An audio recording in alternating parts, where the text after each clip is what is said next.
Waiting on round 3 to start.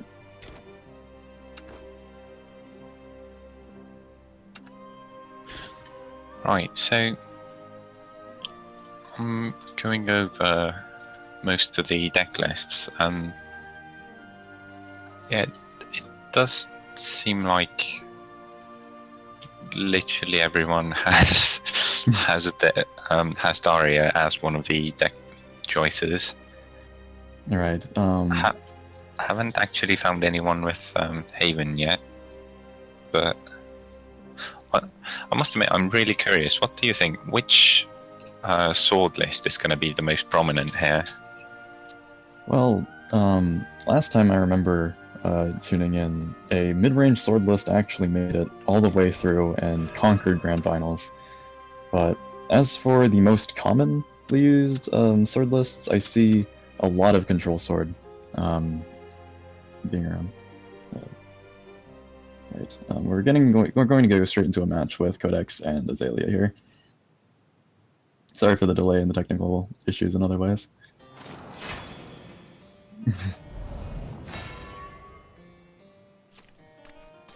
But here we're going to see Shadowcraft again with Codex. Come on. Let me just pull up. Oh, Aelia seems to be running Blood and Shadowcraft. Alright, and Codex running... Oh, I see. We're seeing from his perspective, running Forestcraft and Sword. Looking like a control sword deck that sort of leans back into being mid-range a bit. Not trying... Well, I suppose I'll save that for when we see it. Right now he's playing his Roco DK deck. As for on the other side, this is looking like aggro Shadow.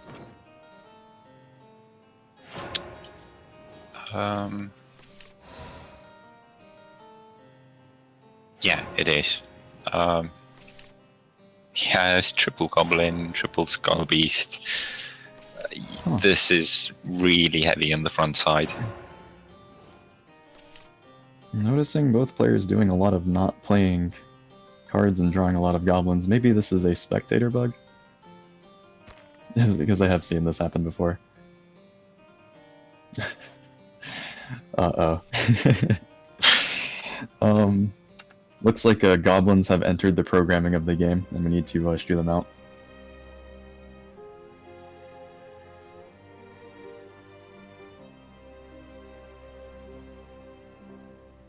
Not like this. That's quite unfortunate.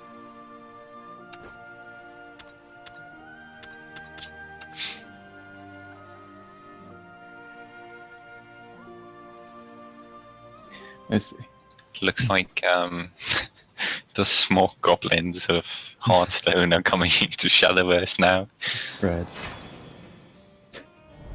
But with that match aside, looks like we are actually getting into the mid-range sword is what this list appears to be, with Tech 3 Odins, maybe to make sure that it just never has to deal with Haven.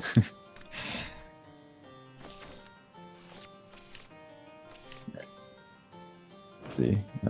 Codex after taking round 1. But though I wouldn't actually call this mid-range sword, looking at the list, it's very defensive. It just doesn't get too greedy with its curve in the late game. Yeah, so it's just a lighter version of control sword. Mm-hmm. Looks like this build is meant to just deal with aggro, just try to Cyclone Blade, Fields away, just not get too flashy about it. However, is taking somewhat of a beatdown and unfortunately going first. Not able to capitalize too heavily on these white paladins. From the looks of things, Aelia isn't having the best of starts either. Having the double soul conversion in the opening hand seems quite slow. Right, he can expect to see an evolve come out here, and it's going to really impede his progress. And it's very difficult for aggro Shadow to slow down when it's in the middle of his marking.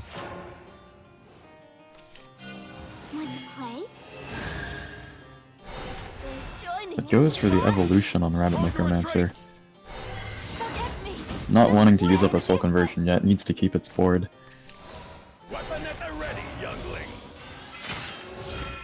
But Control Sword, not really having any trouble answering back. I must admit, I'm not seeing any really optimal targets for the soul conversions in the deck. So, Cyclone though.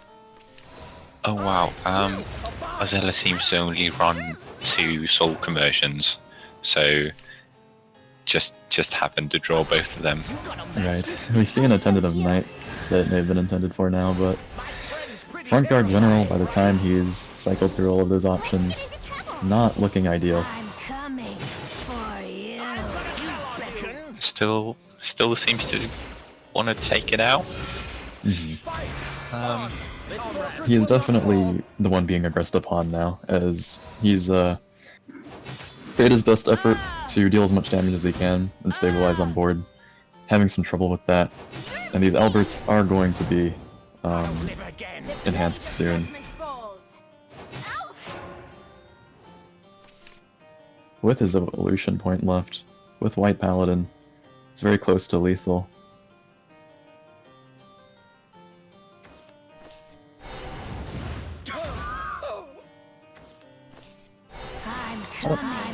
Expends most of his damage from hand to deal with these wards.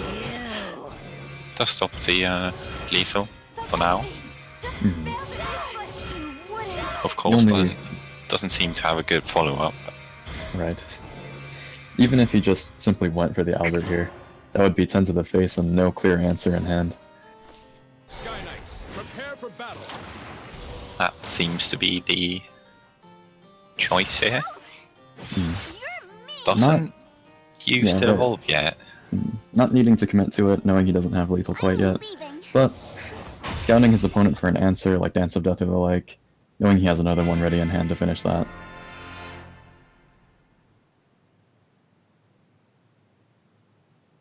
Okay, so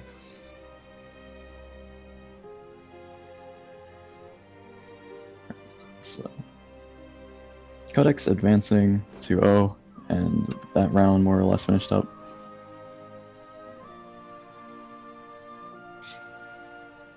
So, Aggro Shadow very traditionally tends to struggle in that matchup, as it is interesting to see Shadow get a bit more love this tournament, but whereas on ladder and otherwise, it has nice matchups into both Daria and Roach, maybe the only deck known to do so, but struggles very much to deal with control decks in the way that Daria and Roach tend to.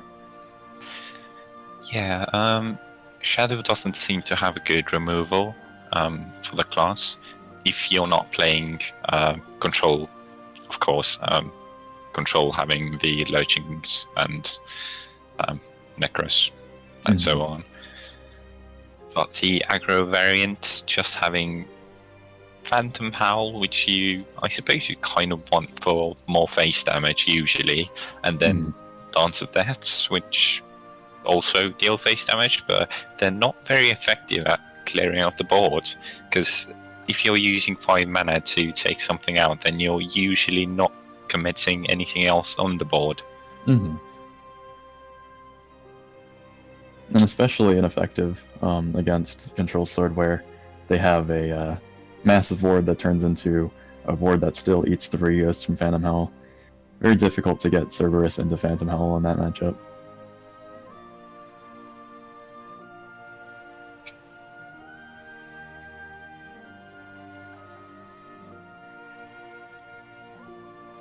But definitely interesting to see that previously a lot of players had brought much more heavy Control Sword lists, seeing the likes of Bahamut and otherwise, but this one being a very humble one, just trying to deal with aggro decks and doing so effectively as we saw.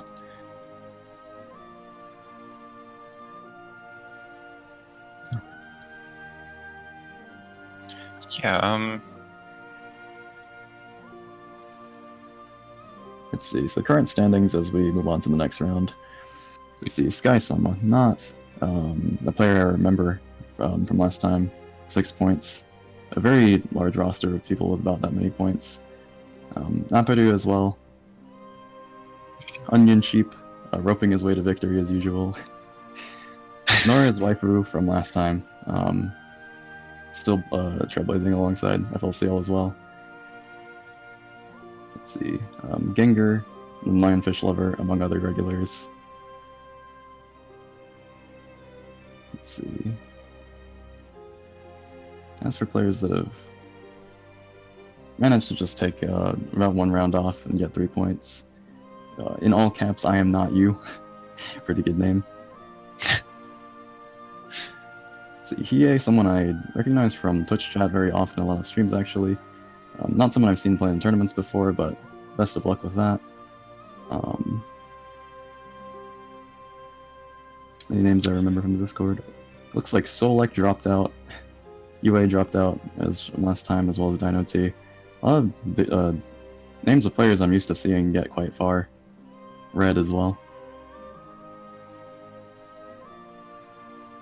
Yeah, of course they might have the same issue that our 2 players had at the start of just getting the most awkward hands possible in their deck. Right. Or potentially just having some conflicts of schedule. But we'll miss them.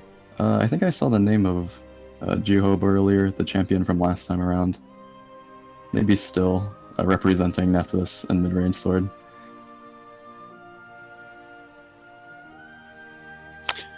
So, what do you think? Having any favorites? Any potential champions? Let's see. Goms, I know. Plays in both tournaments very often. Makes it very high very often. Very experimental player. Doing well now. Very likely to continue to do well in the future rounds. Looks like round 3 is going to be beginning soon, though.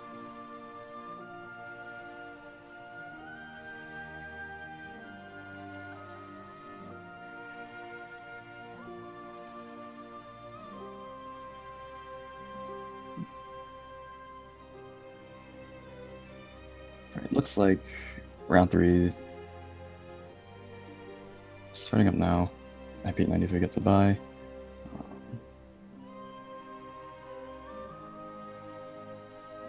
Let's see, would it be possible to get a game of Goms versus Genki here?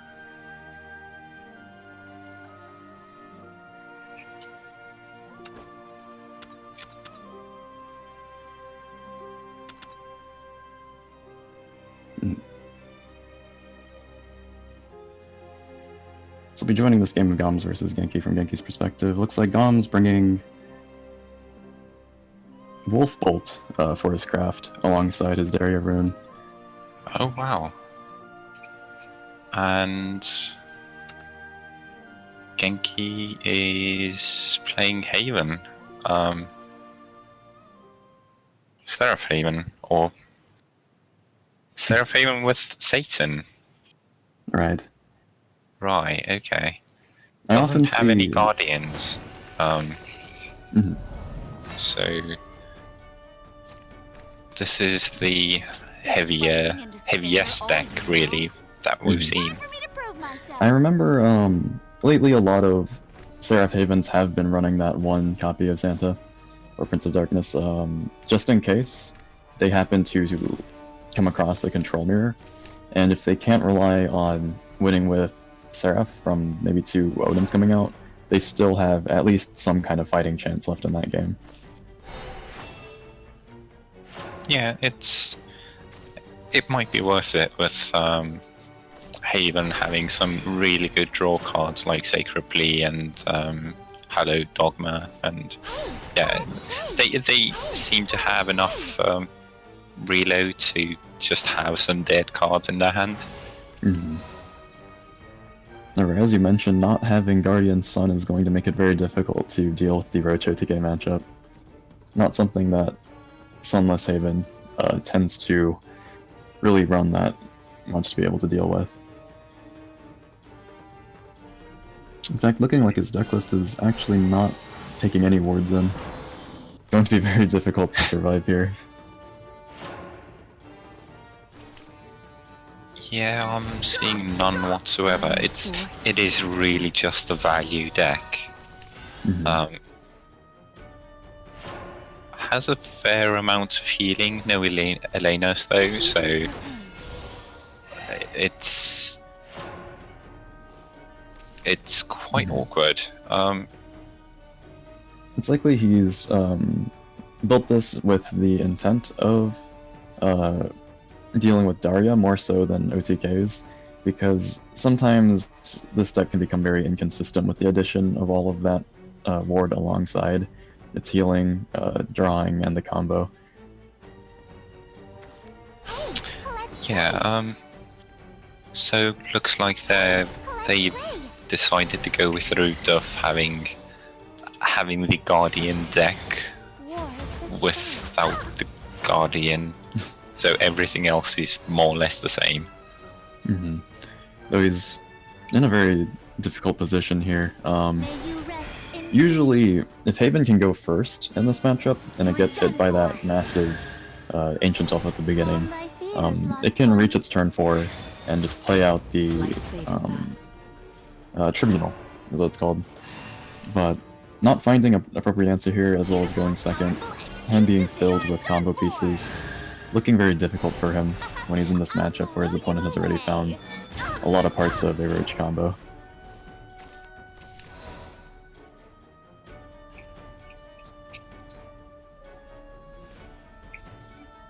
Looking like he's not gonna have a way out of taking that 5 to the noggin outside of using an Evolve point and a Blackened Scripture. Yeah, this turn seems quite horrible for him, really. Using 2 cards and an Evolve to take out some of the board, not all of it. Doing the best he can. Definitely wants to play out these Themuses, but unfortunately went second, not yet on curve for it. So he can clear that out now, but definitely knowing that 2 Goblin Mages are in his opponent's hand, 12 health not being very ideal.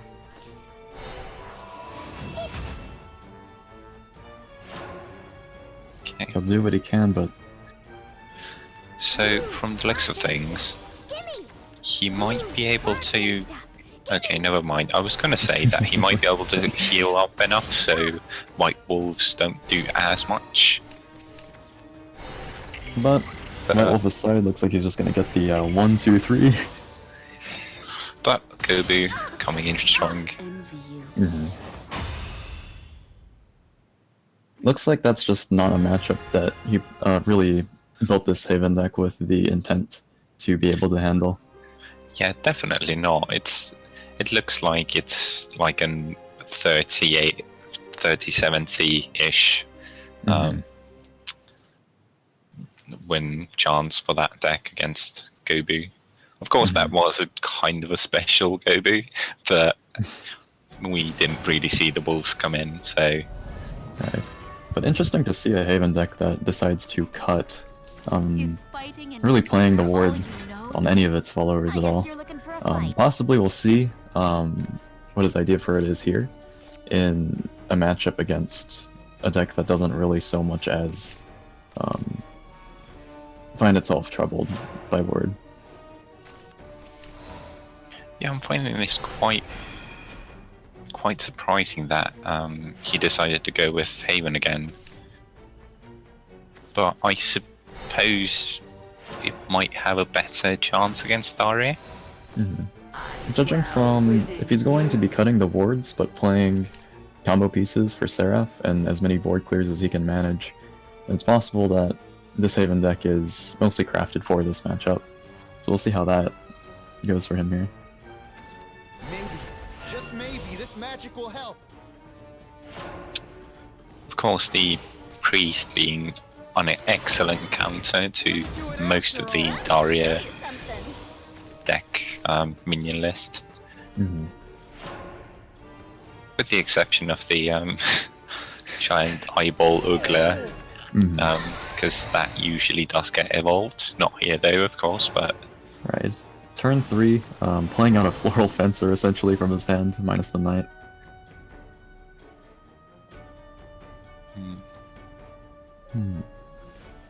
So he's got a choice here. If he really wants to remove the Ogler, then that's a lot of damage he doesn't have to take next turn should his opponent decide to evolve it. Decides to go for it. Going first and able to evolve, only way he can is by trading and playing out both scriptures. Yeah, decides to keep the priest, which is it seems quite good because the evolve's getting unlocked. It would just die, and healing prayer only using 3 out of 4 mana, so it's also not the best of choices. Now, I'm kind of curious. What do you think about these summon ice forms? It is very funny to see them both appear in his hand like this, and that Summon Ice Form is a very potent targeting card to be able to deal with Roach and aggro at the same time. But this Haven list, not very interested, not very concerned at all with needing to attack with any of its followers, just wants to keep the board clear. So Summon Ice Forms are just looking like discard fodder here. How interesting. Okay. Right, so he seems to be...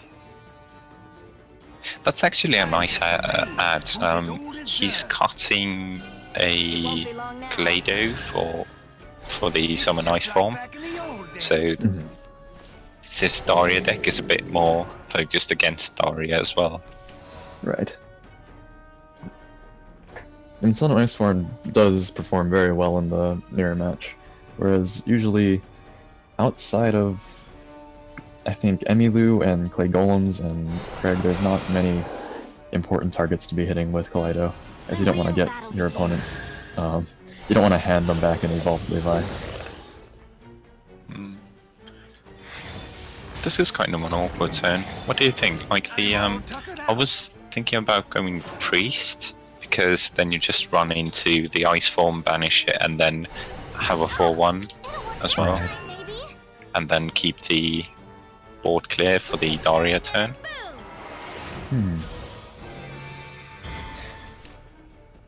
I like the sound of your play a lot by comparison.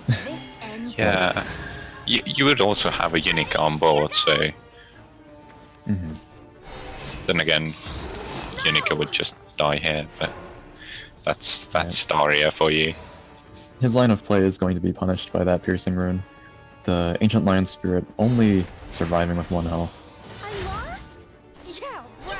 Manages to play around 1 extra damage with that coin flip on Tribunal, but not much left to do with this turn. He actually does play the Kaleido.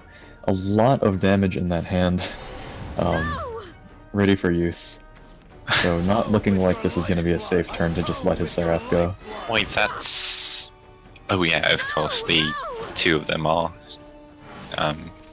low cost enough. For a second there, I thought he was just gonna like instantly kill the Haven player, but no, it's not quite that bad.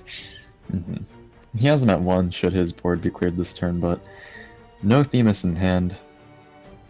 No evolves. Seraph isn't gonna do anything. Right. He can't, unless he draws into something with Radiance Angel. It's looking like... Can get double healing off though. So that's 6 health, I think. Right. Puts him up to 10, but doesn't do anything about this board. Unfortunately, the Healing Prayer not popping that Tribunal to give him a chance. Not drawing into anything he can play either. Looking like this one's settled. So he's dead board and hands, but of course he doesn't know it, so that was the best play there. Giving him that little, you don't need to know, BM. I envy you.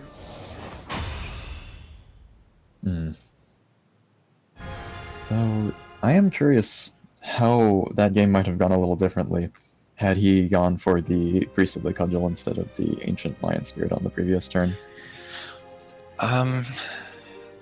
So he would have had like a 5-4 and a 4-2, I think, because the 4-2 goes into Unica then. One would be taken out by a Piercing Rune, but he would have had 1 stabilized minion on board. Maybe gotten a little bit longer to see a bit more of his deck there. Yeah, for sure. Let's see. Not Genki. That would send that one over to Gons' way.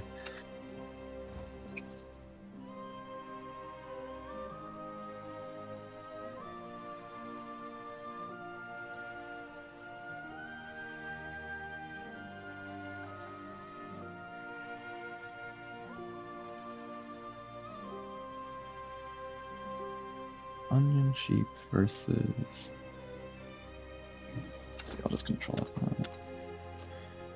Onion Sheep versus Shadow Gale.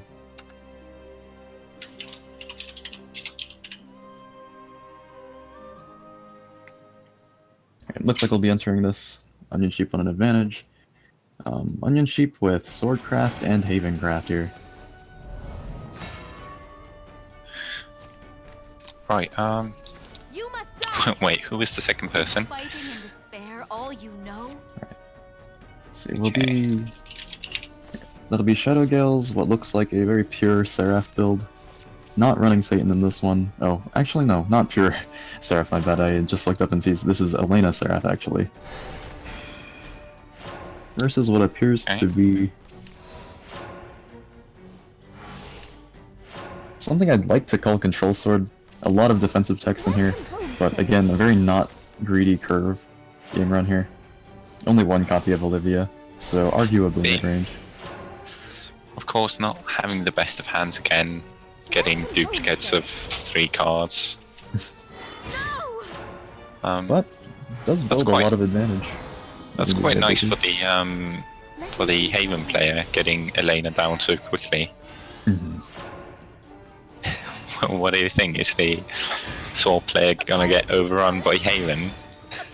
Very possible. This is actually a matchup that I have some dark memories of playing on ladder during Darkness Evolved meta. Let me show you something.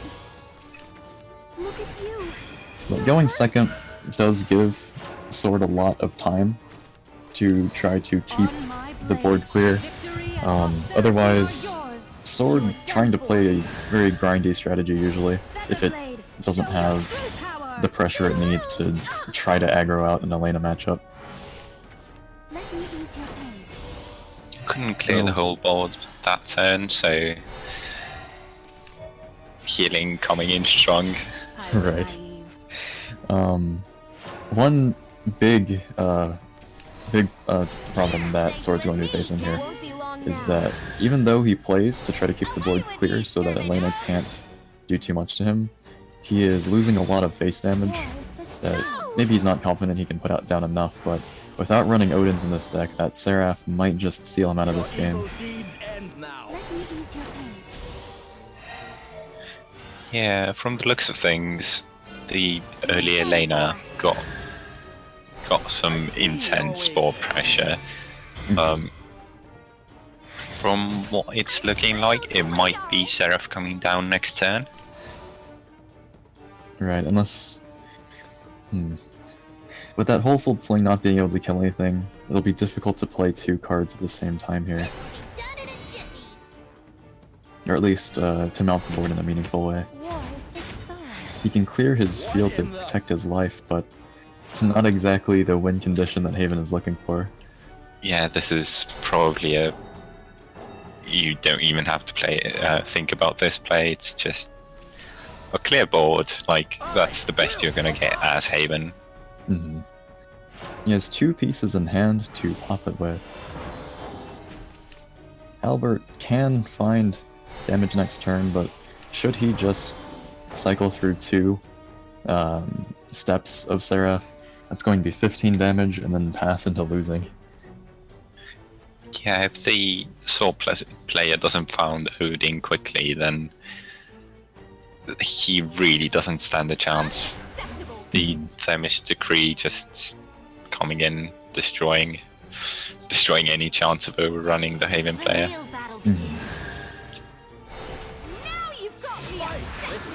Further shuts his hope a little bit down by queuing up that Sledgehammer Exorcist before his heal, so that it can fully clear his front guard general.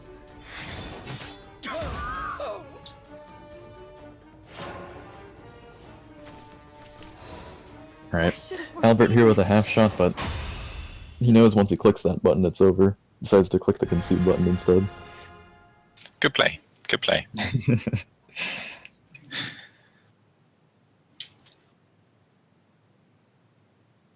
Is that one going to Onion Sheep, who already was one up, I believe? No. Looks like he was one down.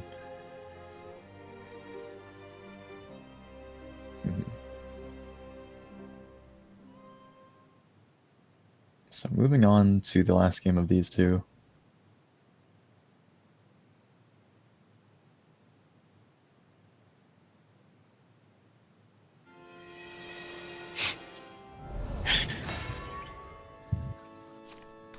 Looks like this will be against Shadow Gale's Shadowcraft deck this time. Which is... This deck is quite something. It's running ghosts, like a bunch of ghosts. Phantom Howl and Voices of Resentment with the Ghost Hound. Looking like his own take on aggro Shadow here. Playing 3 copies of Playful Necromancer. Yeah. There is a lot of potential damage from hand. So Curve looking a bit heavier. Ooh. This looks like the Ghost Shadowcraft deck. Ghostcraft. Ghostcraft, yes, perfect. At your service. But even though he runs a list that was quite different than what we saw before, if he's playing for a hit face strategy here, he might run into the same problem we saw before where Control Sword is just that capable of defending itself. But he does run 2 copies of Cursed Soldier for burn, so maybe he can solve a way to deal 12 damage before he gets to that point. The only big card removals are the 2 Dance of Deaths, and then there is 1 Demonic Strike, but that doesn't really do anything. So he doesn't have a good way to deal with big minions, such as the front guards, which are obviously going to stop the face game. Watch me, miss. Playful Necromancer coming in. Takes out 1 knight. Most likely the Rush Body takes out the Angel. Pushes 2 this turn. Definitely pressured to try to get as much down as he can before the big boards and a Control Sword deck start to hit the field. I'm not quite sure if I'm okay with that play. Like, if you're expecting a ball clear, then... Oh, okay. If you're expecting a ball clear, then it's good to not pop the skeleton. But I must admit, I would have popped it there because even if your opponent has Cyclone, he doesn't have a minion to go with it.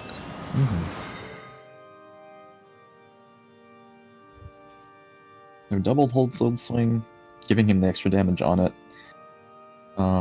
No real plan for how to use this Cyclone Blade unless a knight manages to survive this turn.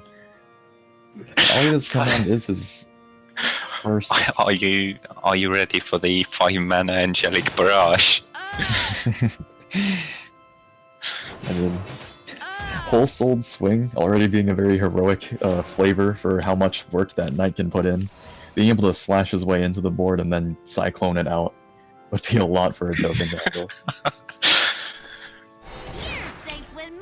Well, they need that chance sometimes. Well, the Soulcraft seems to have a really good curve going forward. 6 mana, just perfect answer. Can go face, but that's not really... actually, I know. What do you think? Would you prefer going face here? Well, going first here, and especially if you're playing Control Sword, and you have already seen at this point your opponent's deck is not looking very value-based. Probably not running enough this, if he's judging from here. Likely he's thinking he doesn't want to use an Evolve just to deal with the very easy body that Cerberus leaves behind to clear. Saving his Evolves just in case maybe his opponent plays some big threats for Front Guard General to trample over, or just waiting on Albert in general to get him out of this one.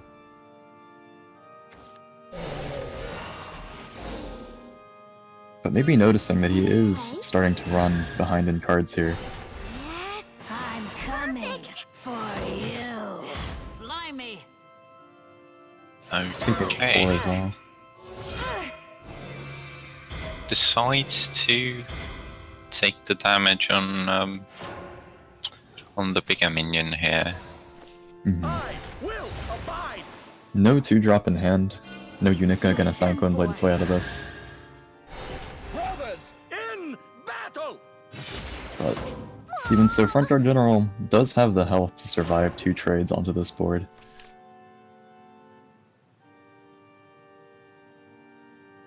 Olivia as well, giving him a pretty decent Devil Evolve curve if he wants to continue that way. Fight. The fortress will not fall.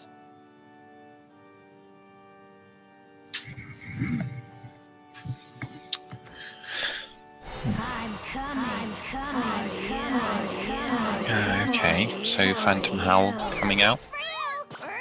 Right, that's Using one Mimi percent. as well. Okay.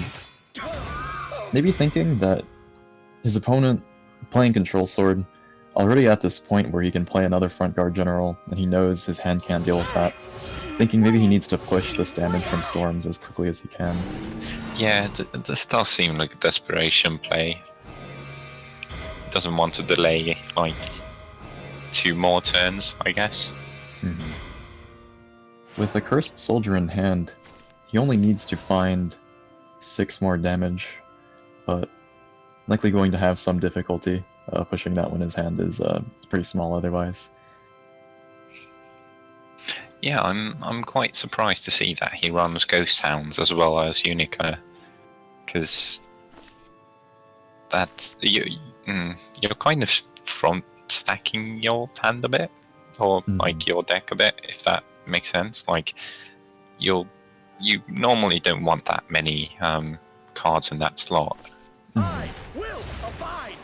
But maybe he felt that Aggro Shadow, as a deck that Brothers. can be a bit, it doesn't have many flashy plays in the first few turns. Very old kind of aggro deck that just wants to play out on a curve if possible. So I have seen some aggro Shadow decks teching in Unicas. Not many important to play point minions for aggro Shadow, and helps in aggro mirrors. But not going to see that much use in this one. Yeah, certainly not. Fight. The fortress will not That is a fall. very high value soldier, being able to push down a minion like that and deal 4 damage, but looking like it might not be enough by the time Sword stabilizes here.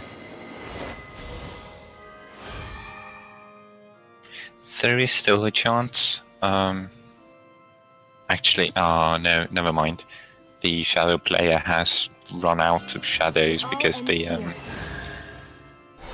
Ghost Hound Ghost Gumbo didn't really work out. But I was gonna say he might have a chance with another Cursed Soldier, and then by top teching another Phantom Howl, because the sword definitely doesn't have a 2-turn lethal.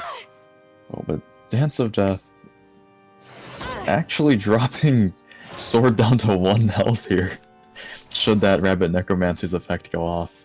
And Sword hasn't seen Albert yet. Right. And doesn't have a ward in hand here. Actually a very difficult situation as far ahead as he is. Might opt for the Maid Leader instead, because he does have Unevolve, so can clear the board with it. Finds his Albert.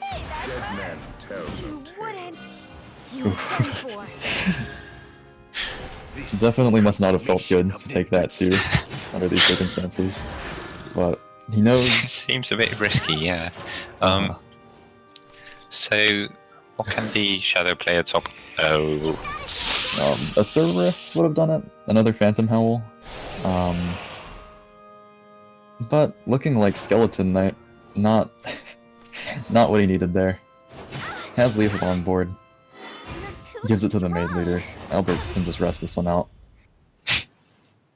Something that really tickles me about how that game went is in Aggro Shadow, for its 3 playpoint minions, there's a lot of debate about whether to give one slot to Skeleton Knight or Angel of the Word, which that tech could have, just in that specific scenario, been the difference between a top deck that wins and a top deck that doesn't. Yeah, I'm not quite sure about that. Like, this deck just has like this underlying weakness where like swapping out the 3 mana slot for another 3 mana slot isn't really going to change much. Mm-hmm.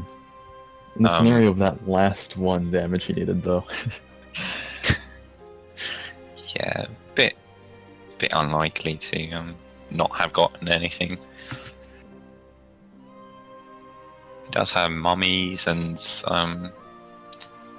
mummies, Cerberuses, A Dance of Death, Phantom Howls, Demonic Strike.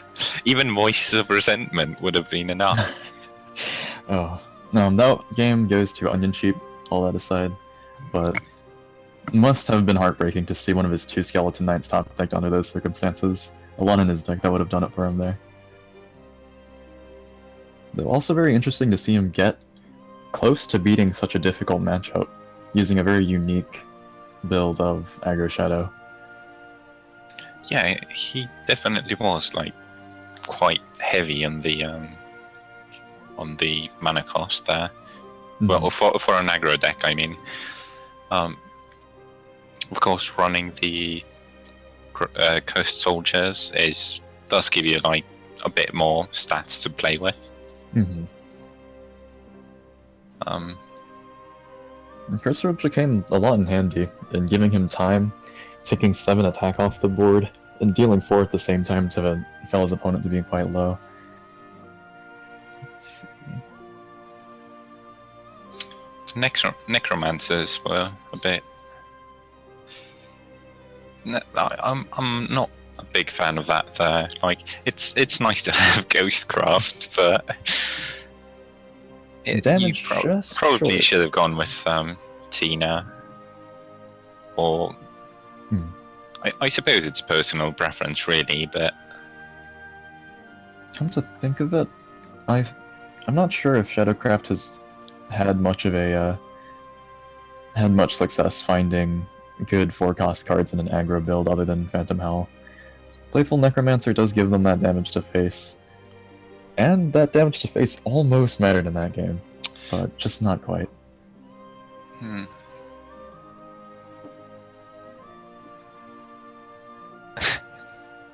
Looking like round 3, just finishing up here.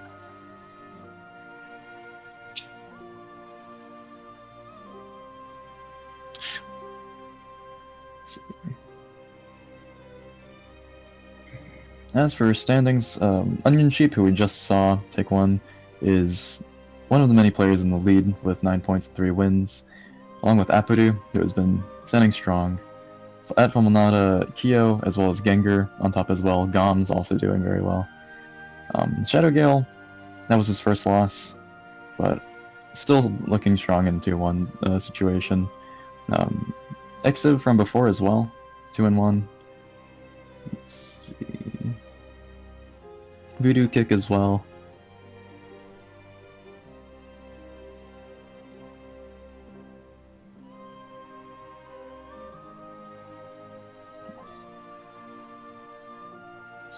Let's see. Alright. Alright, so as for the standings of how classes have been doing lately, especially with some matchups showing up new with Swordcraft being one of the top 3, it's looking like Runecraft in the lead in win rate, hosing out these sword players with a 67% win rate against them.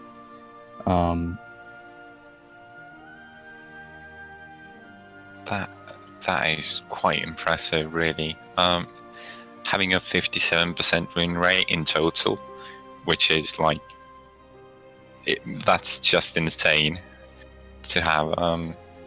Usually decks float around like 54, which is Forestcraft at the moment, if it's a good deck, but obviously Daria is doing a tiny bit better than that. Though compared to Forestcraft win rates, it looks like Forestcraft has just been farming Dragoncraft out of this tournament. 82% win rate. Bullying course. Haven as well. Yeah. To be honest, Sword is not that far behind. In the Forest versus everyone. Right, it's interesting to see that Swordcraft is actually not... Well, it's almost even with Forestcraft, just one win out of it. But for a class that's often thought of as bringing a counter to Forestcraft, it doesn't seem to be performing well. Only a 42% win rate. Poor Erica. Taking out Shadowcraft, but not sporting a positive win rate against any other class yet. Just bullying Lunas. Getting obliterated by Dragoncraft the most, it seems, with only 5 games played against it, but only one of those won. Though we haven't seen very much Dragoncraft lately. Not a very wide pool of stats, but its win rate 43%. Most of that is just being eaten alive by Rocho TK, it seems. Yeah, 2 games out of 11. That's harsh. Of course, Dragoncraft doesn't run that many wards, so it is quite hard to play against it. Right. Goblin Mount Demon, being quite simple, tends to be answered out by Dance of Death, and Tia can just ram into it without losing too much health herself. I have seen Dragoncraft players teching some Grim Reaper lately. If we get the chance to see a player using that, then for sure I'll know, but... It is quite an interesting card. You would have to go a bit more on the ramp side, which I suppose... I'm not quite sure. How much ramp does discard Dragon run? Discard Dragon? I think most played Dragoncraft decks lately have been playing all the copies of Dragon Oracle, as well as 3 Aelia seems to be core lately, both in Ramp Dragon, and in Aggro Dragon, and in Discard Dragon OTK. Right, so a of decent course. amount. It is quite an OP mechanic, but there's not that many good follow-ups to it. Right. Looks like its win rate at the moment still is struggling very much to handle. Both Forestcraft especially, and not doing so well versus Rune either. Another class that seems to be just almost at a 50% win rate, with just 49% Shadowcraft. Oh, I just noticed that the browser I'm looking at has slightly different stats than the one that's being showed. Okay, this is more updated, my bad. With 47% win rate, looks like it's gone down just a little bit. Did not quite cling to the bar there. But Shadowcraft having a very high win rate against Forestcraft, meaning that's actually a very meaningful counter for it to be performing well in. Most of its losses being against Swordcraft as well.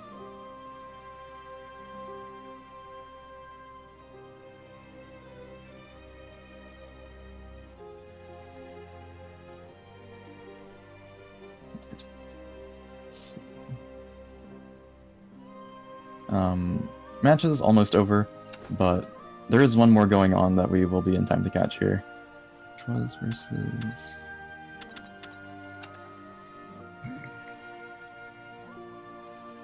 Right, never mind. Looking like they just needed to report it. So, round 4 will be beginning shortly here.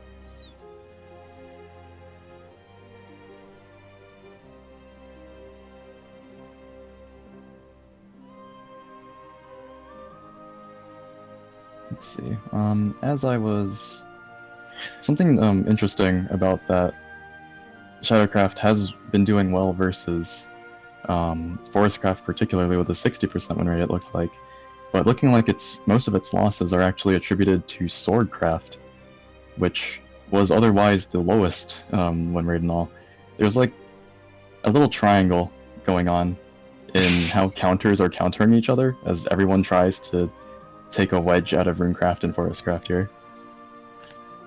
From the looks of things, Shadowcraft seems to be out-tempoing the Forestcraft players by a little bit, but then of course Soulcraft, being the main tempo deck, is edging out against the Shadow players, but then again being a bit too slow for the Forest.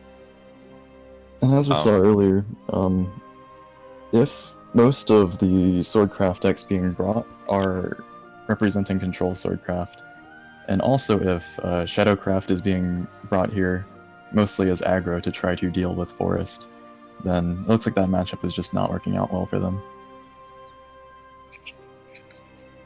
Yeah. Looks like Havencraft is showing up with 84 games representing it in this tournament. It's been doing very well against Blood and Sword particularly. With Sword, especially Control Sword, having a lot of trouble in Seraph-ish in matches with Seraph, especially with Sword taking so much against aggro we've been seeing. But it does not look like it's been successful at all versus Runecraft or Forestcraft. Well, almost even with Runecraft actually, but being farmed by Forestcraft. Yeah, from the looks of things, all the decks that try to play fair in just playing out their mana, playing on curve, they are just losing quite hard to Forestcraft and Runecraft.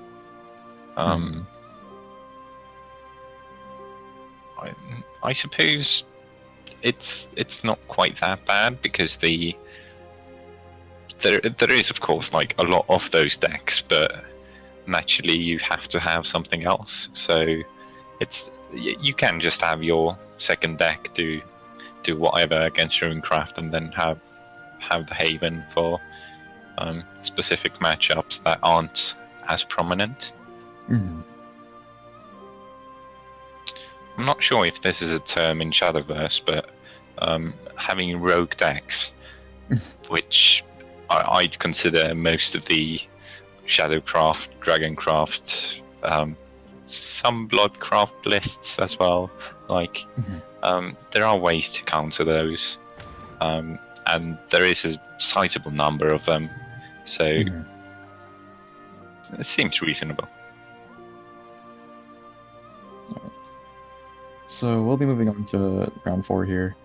Let's see. Specialist versus, if I can read this right, Fatina?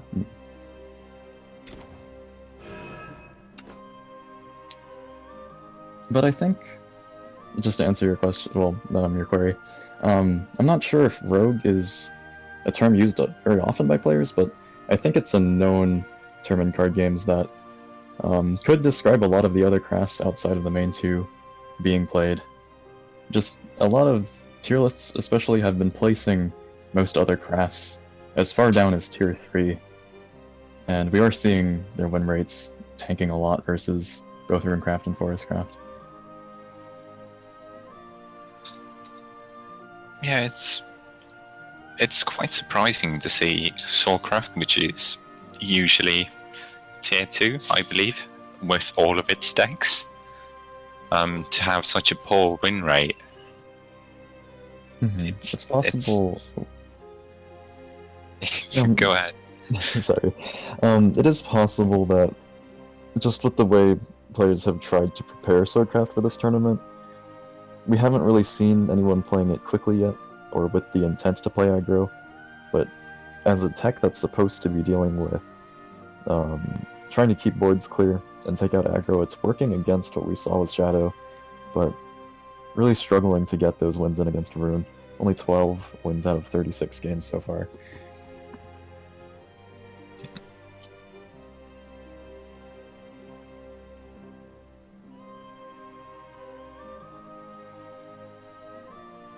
Though in its defense, it is almost even against Forestcraft, so maybe it's yet to be seen how well Swordcraft can shine in this tournament.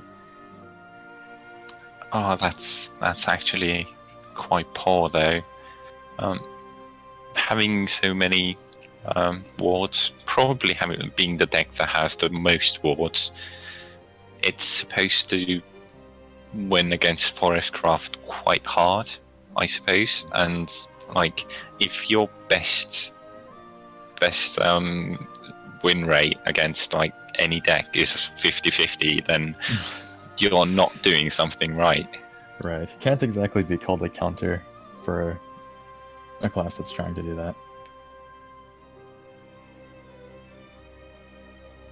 Though I have not yet mentioned much about Bloodcraft also seeming to do very well versus Sword. That Bloodcraft not really having a very high sample size here. Could be any combination of aggro, but more popularly control. But it looks like we'll be getting into this match now soon. Let's see what these players are playing here. Right, Specialist running, looks like Roach combo and Daria. Yeah, a bit more heavy-ended with 2 Flame Destroyers, but mostly seems like normal. We're going to see Fatina playing 2 OTK decks, both not Wolf Bolt, but the White Wolf of Legend into Homecoming Roach OTK, alongside Discard Dragon OTK. Oh wow, okay. So, I suppose Discard Dragon might have a decent chance against Daria. I remember Dragoncraft had a great problem in that if the stats from Shadow Logs could be trusted, Ram Dragon in the past, and I imagine the removal run in Discard Dragon is similar. Going second, it actually performed quite well on average and ladder versus Daria, but going first, it felt pretty miserable. A story not rare to it. Yeah, of course, if you're trying to be the defending side with the higher mana costs, well, more so, or your plan just takes a bit longer, then it is nice to have the third evolve to rush the board. And to not take that, like, a fourth of your health, essentially, coming down on turn 4 with your board disappearing from Levi. And the threat of taking 9 damage. In a deck like Dragoncraft that tends to hold, if it's going to be ramp, trying to find combos for healing like Sahaquil, or if it's going to be Discard Dragon, even a bit more clunkily so, the ability to heal oneself and clear the board at the same time is very difficult for any class to do, and that tends to be where things become very difficult in the Daria matchup. Yeah, I do like that there's quite a high number of ball clears in Shadowverse, but they're still not quite as strong as they should be. Like, having the 5 mana ball clear in Sword, for example, it's quite strong. Like, the downside is you need a minion, of course, and the later it gets, the stronger that is. But 5 mana, so you'd kind of need a 4 mana minion to stick on the board the turn earlier. Which is very difficult to It's really difficult, and like past that point, you can't quite stop the opponent's tempo if they have a big board.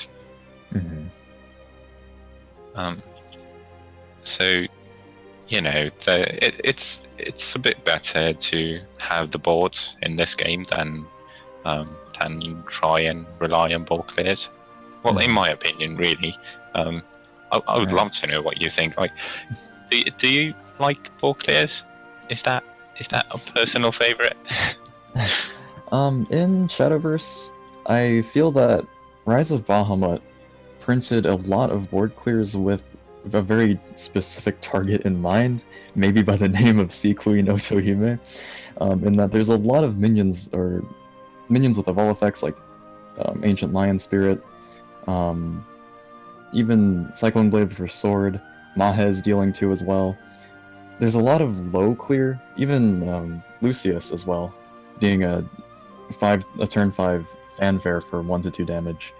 It clears a lot of very small trash minions that a lot of classes couldn't clear before, but it just so happens that in that same set, we get this new problem where there's this very strong tempo deck that can mount boards with a minimum of like maybe 1 minion with 2 health at the, and then just 3 from Clark, 4 from the Oglers, 5 from Daria. It's even traditional board clears that used to do a lot like Fire Chain have a lot of difficulty getting even 1 minion off of these boards sometimes. So with our only neutral board clear that tries to be high damage outside of what can clear out Ohime, we have Humpty Dumpty, which still doesn't reach. You can try to put a Daria board in the Humpty Dumpster, but it's just not strong enough to really prevent that damage from the Oglers, and if they played a Daria into those Oglers, you're probably spending an evolve point to clear maybe a Blade Mage and taking 11 anyway. So definitely a big central theme of the meta of Rise of Bahamut is we don't have, or a lot of classes don't have access to something like Themis from Haven, where we want to just be able to get rid of everything. Just some kind of board reset so that we don't feel so much pressure so quickly. But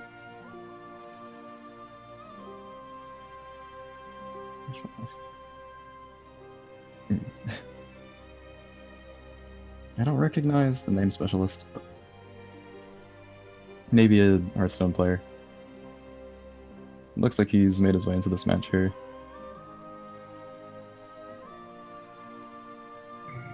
Okay. Yeah, I don't think I've heard of him. It'll be interesting to see Fatina's OTK decks try to get what looks like a very aggro-teched variant of Roach, running 1 Cynthia. Actually running 3 Tias, maybe a little bit more of a list that goes for the board here. But we will be seeing them start off with their Forest Mirror.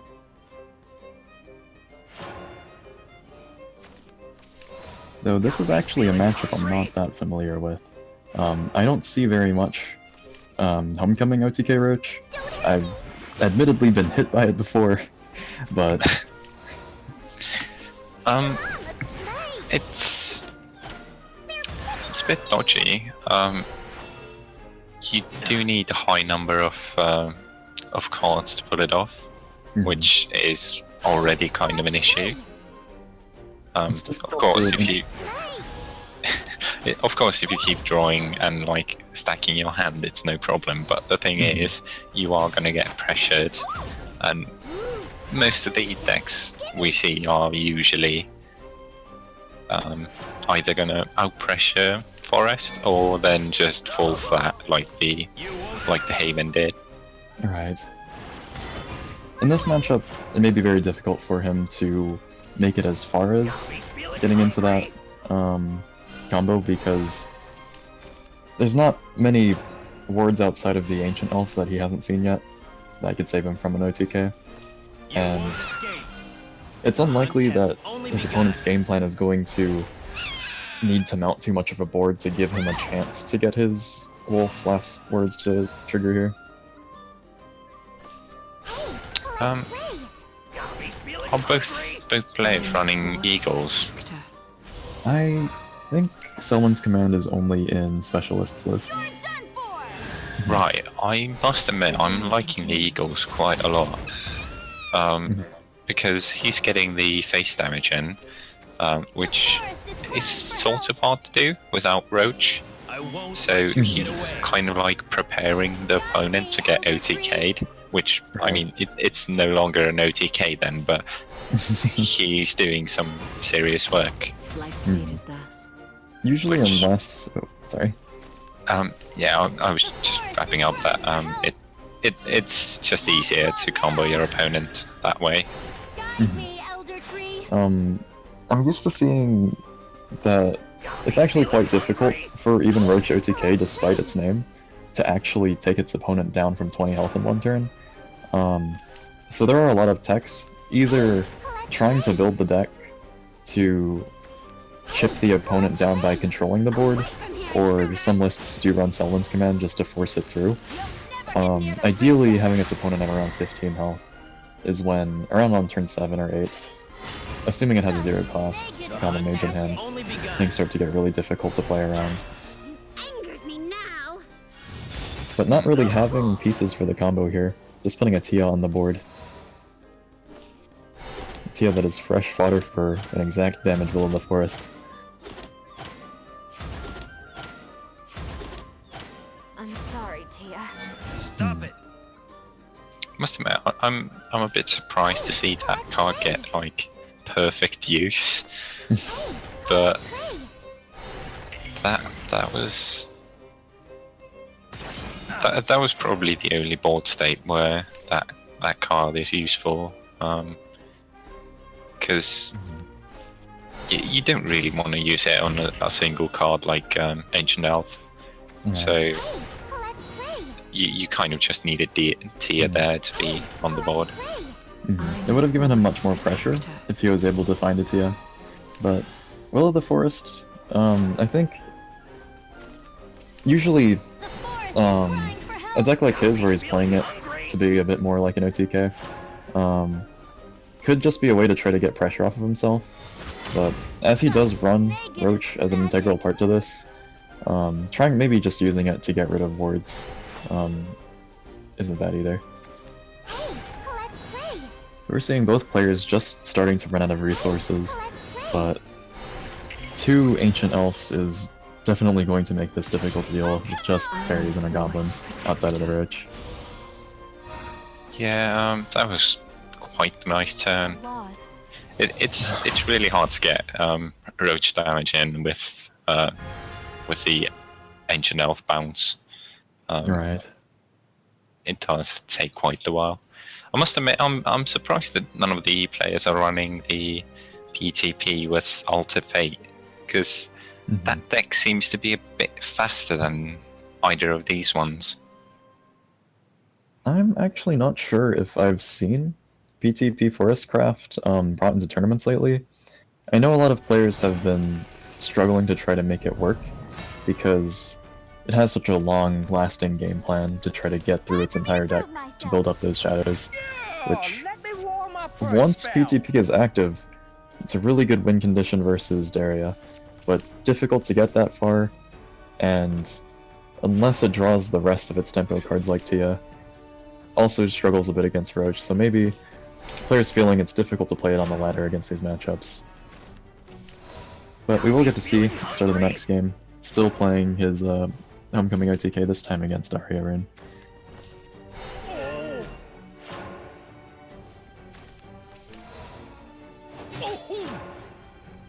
Awkward situation for him. Yeah, skips turn 2. Nature Guidance, not looking like a good play there. Well, yeah, he does want to keep it for Rhino, sure. But could have used it to regain some of the value, since Goblin is going to die for free. But then again, all of Daria's minions are like 2/2s at least, so Goblin really doesn't do anything in this matchup. Feeling the pressure off of that piercing rune as well. Down to 14 health. Daria just about to reach its first evolution chance.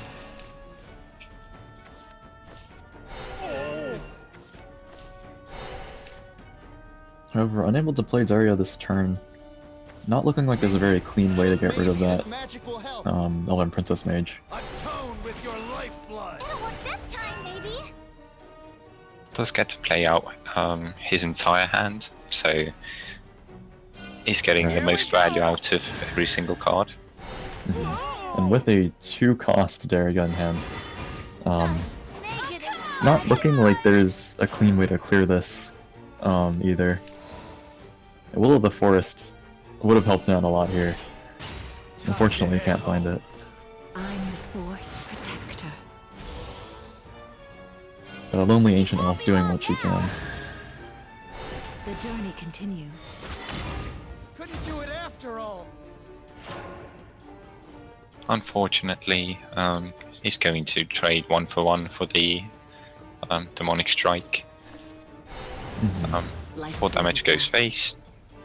Daria comes down, Bang and a boom. and this might be the game-winning board. Just an Ogler, but even just an Ogler is a lot to add.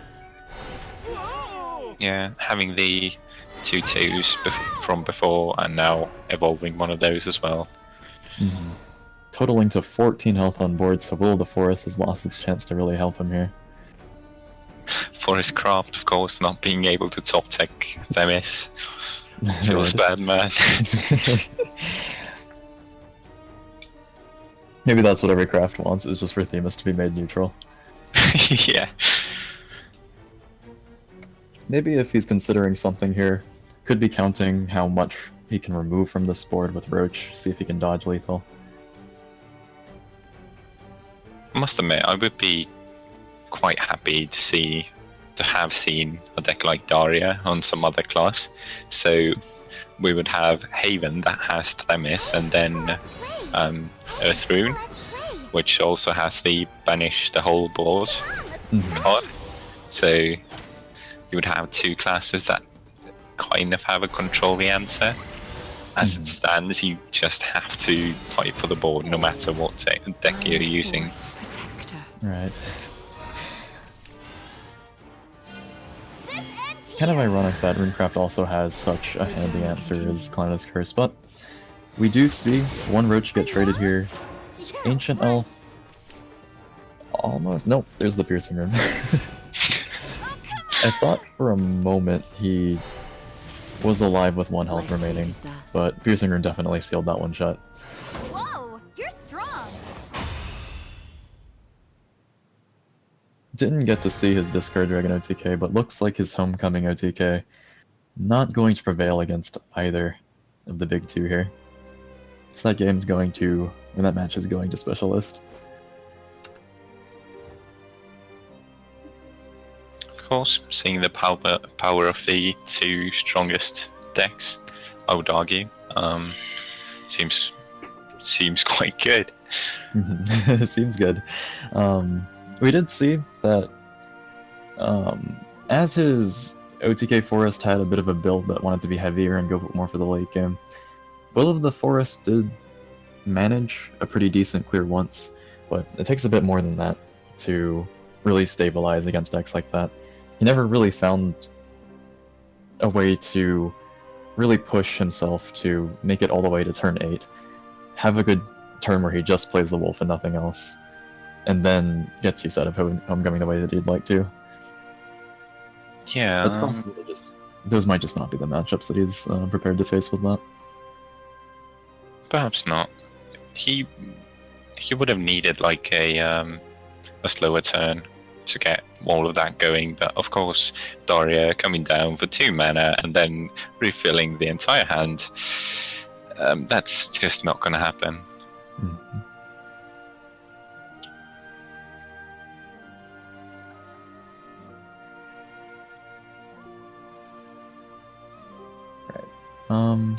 Moving on, there is a match that we can join the middle of.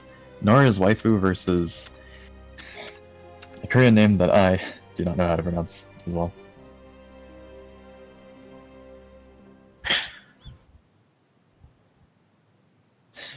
I'm doing my best to study so that I can try to help translate for Japanese names and the like. However, as this game has gotten a Korean release recently, that's something that I also need to probably start brushing up on. But I need to try to pull these decks up as quickly as I can. Looking like this is going, judging from their opening hands, to be a Roach mirror. Of course. Roach and Forest being synonymous.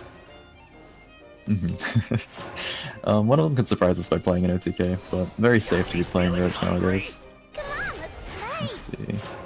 I must admit, what do you think about the Angelic Snipes as tech?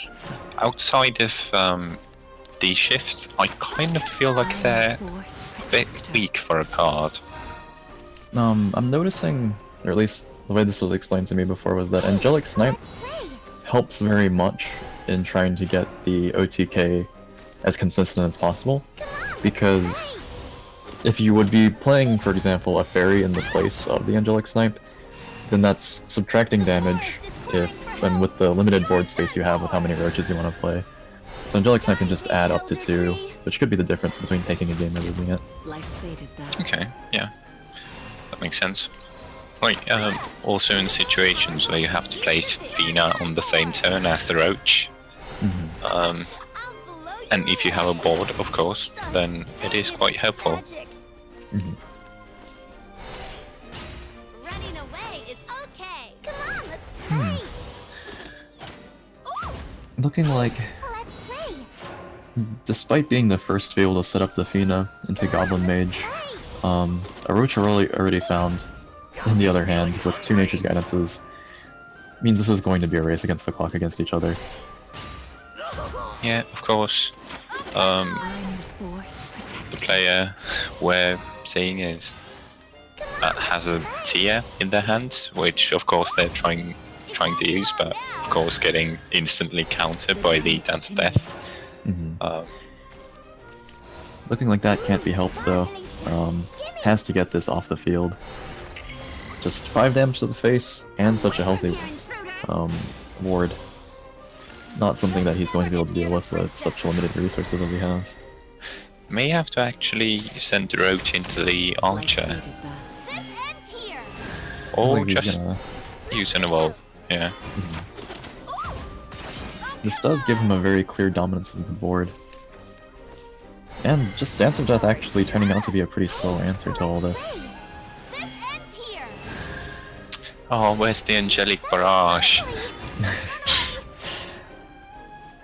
Maybe in these terms it would be so much value. Oh, this is awkward. Has to put down 2. Oh, decides not to. Was going to say that might have to put down 2 roaches, and doesn't have a clear way of getting them back. So that's a lot of damage just gone if they get taken out. Has him in the range he wants him, but doesn't have an essential combo piece to getting these roaches back to really guarantee being able to deal 10 damage. Hey, let's play. Looks like going to be a Tia turn here. Unfortunately, there are 2 bounties on the board. He definitely wants to clear both Tia and Roach, but unable to do both at the same time. Besides, the Roach is more important. He is at a health deficit. Of course, he doesn't know that his opponent has 2 roaches in his hand already. Might do, but because 2 goblins were played, so you can kind of assume, but not everyone plays just roach on 2 mana. I think last tournament I did see a player that was running Elf Girl Leases along the side of it. Though I also remember seeing them get in the way when they almost had lethal with it.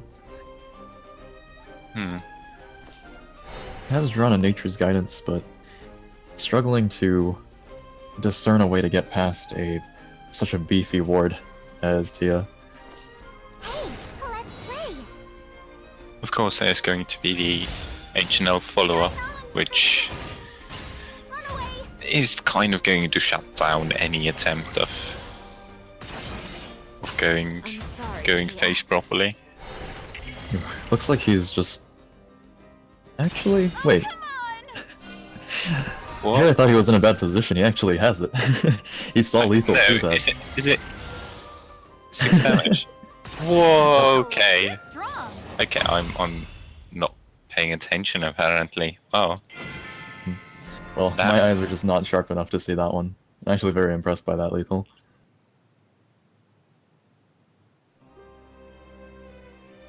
Yeah, get the feeling there's been a lot of practice with that deck. Well, Noria's Waifu has played in a lot of tournaments. Not surprised. And also, I'm not the most observant Roach player. I think I've been playing the deck for like a day. So all that experience really translating to a pretty convincing win with that one. Let's see if anything else is going on in M4 as we go. I think it did miss out on 1 damage there, since one of the roaches was going into the ward anyways. Mhm.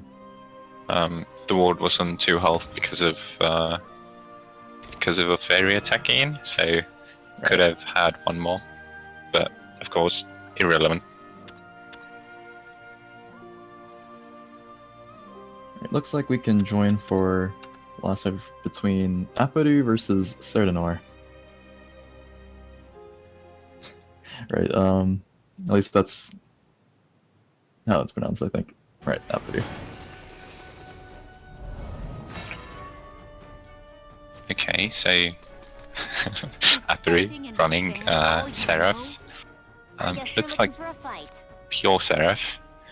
Mm-hmm. And Daria, of course. Why did I even? Ooh, maybe spoke a bit too soon. We're seeing Petrification and Rime Wind in that opening end.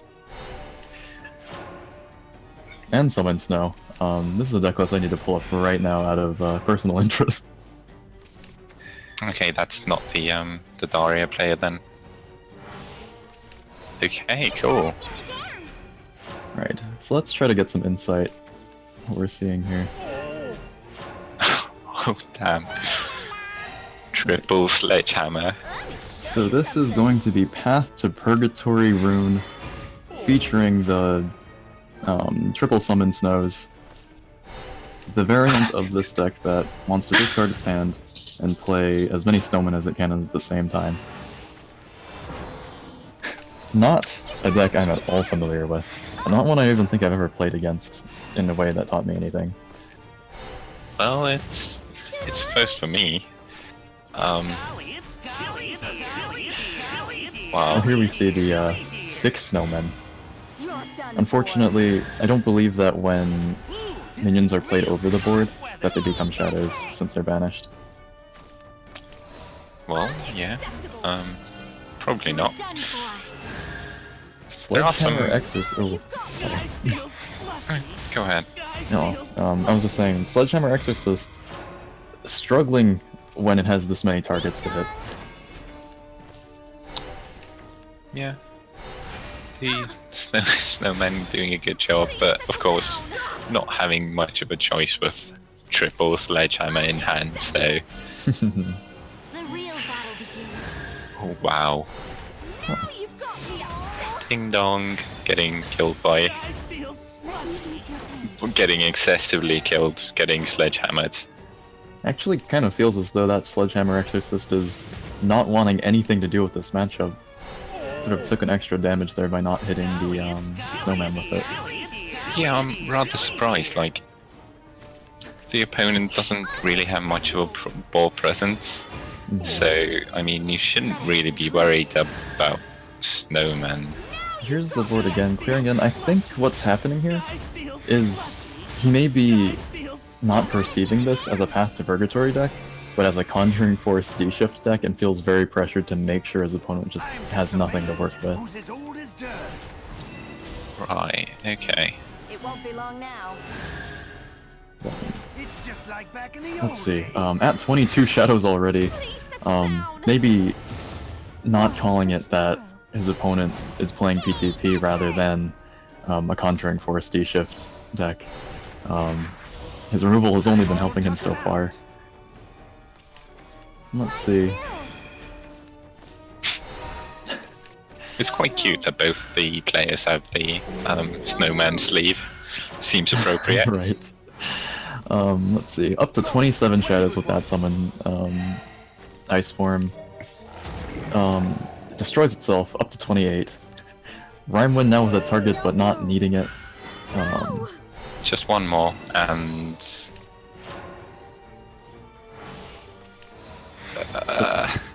Potentially being patient with the PTP. Only running 2 copies in this deck, it's active, but he has to keep in mind that Seraph decks sometimes do run Odins or Bahamut's. That is... I must admit, I would kind of say that you want to get it out as quickly as possible. Because it does take like 3 turns or 4 turns at most. Has been holding it, still gaining shadows. not playing the PTP, not something I really understand either. But who am I to speak? We're watching a master at work here. I must admit, it kind of seems like the master of BM first petrificating the Seraph and then returning it to the hand. Right. Very possible that what he was just looking for the entire time was trying to cycle out, get both PCPs on the board at the same time. Who's as old as dirt? Just deal 12 straight to the face. No answer in his hand for this. Has to But heal then more again, than like, 4. Ooh. the opponent wouldn't be able to counter PTP, would he? Most impressive. People don't usually run Amulet Destruction because it's just not worth it. But speaking of Amulet Destruction, telling him to sit down with the Seraph, banishing it after ridiculing the other one. Just making that look very one-sided, but to keep in mind, Dirt Rune in its own right, due to being able to run Petrify, tends not to worry very much in this matchup. So this PTP deck, being able to use its Petrifies as well, gets to make use of that very same advantage. And in this matchup, if the Haven player had Santa, I guess, it wouldn't really help, would it? Because it's a bit too slow for the PTPs. Right. Dis's Damnation would not give him the health he needs to survive 2 ongoing PTPs, and Haven not likely to put up enough damage to finish him off with the burst from a Silent Rider or the like. But that match is going to go to Certainer, it seems. Very interesting to be able to catch him with that. Probably the most unique deck we've seen so far in this tournament. A first for me, but looking very strong into that Seraph matchup. Really curious how it performs otherwise. Let's see, it looks like round 4 is just about finishing up.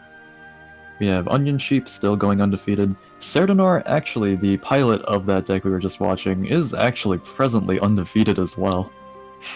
Oh wow. Gom's Specialist, Noris Waifu, all as well. I suppose the only reason why you'd swap out of Daria is if you do feel you have a deck that's performing better. Or potentially also to come in with that surprise factor. That was Apodo's first loss, and as we saw him in a rush to just keep his opponent's board clearly on, expending every evolve point to take out these snowmen, potentially realizing at some point during that match, I've made a mistake. I may have read this deck a bit wrong. Yeah, if you think about it in a way that, okay, he's facing Daria like every other rune deck has been, basically, then evolving against Snowman, you kind of kill the Snowman, and then you have a 3 health minion, which doesn't die to the Piercing Rune, which is quite good. But then again, if you're not playing against Daria, then that seems horrible. And maybe after he watched his first Seraph fall to that Petrify, let me see, did Apodo... Yeah, Apodo did not run a Santa as an alternate win condition there. Though he did run 3 Seraphs, it was so late in the game that both PTPs had been active. Maybe he saw after a certain point, after using all his evolve points, that that matchup just wasn't going to go in his way again. But that was his first loss. Let's see.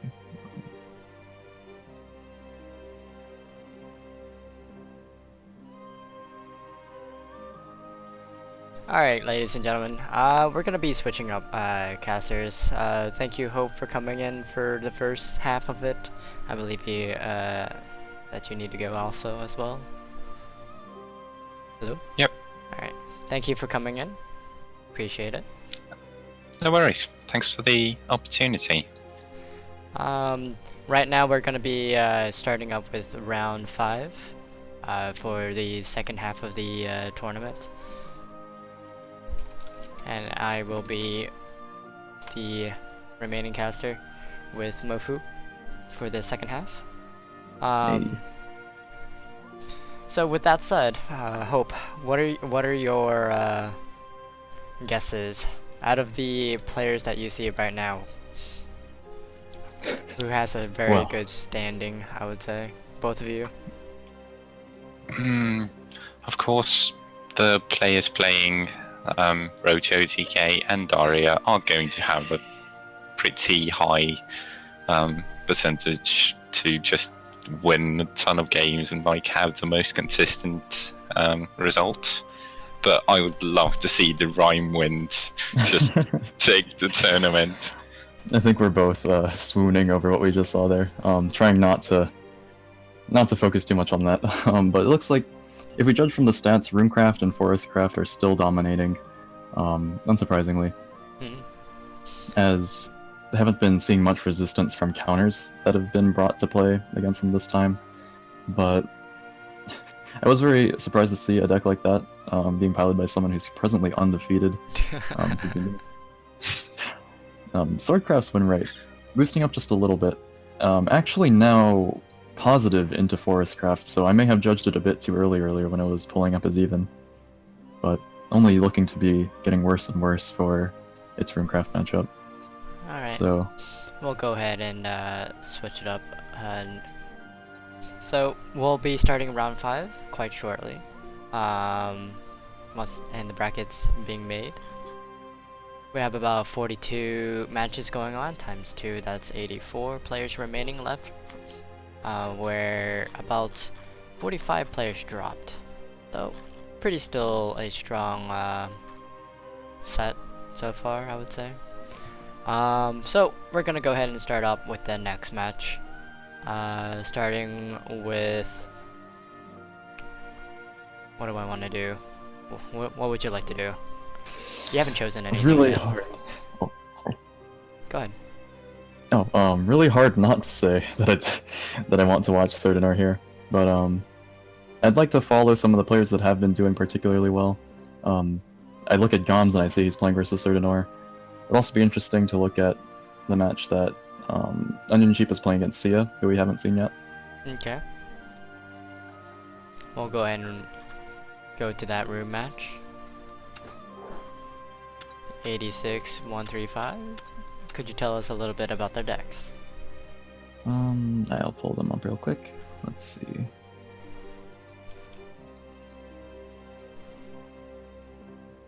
Just remember the previous tournaments too. Cotl was also a top player. And it seems like he's going strong for this game as well.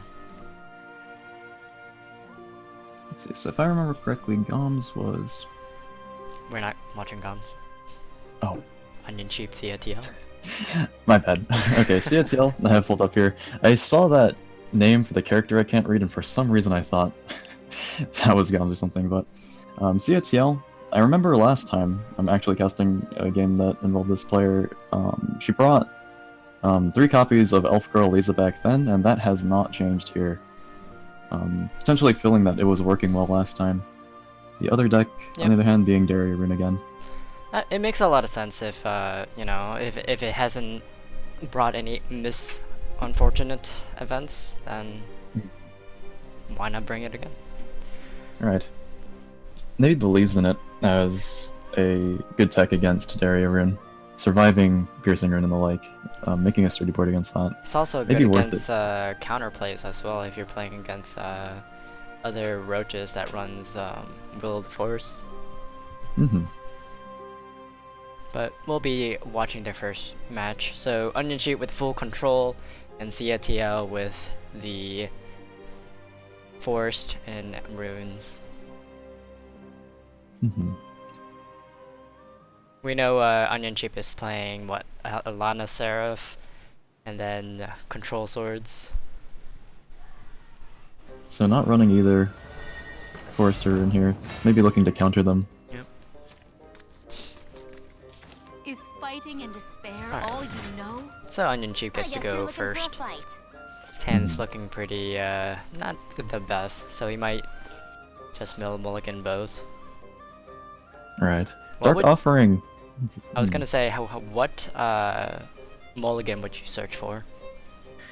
knowing I'm going first, well, not me in this situation, but knowing he's going first, I would not be surprised if he decided to keep Themis there, as he gets to 6 first, and he could read that Daria would come out before then, but gets rid of it, maybe looking for a better curve. This is Elena after all.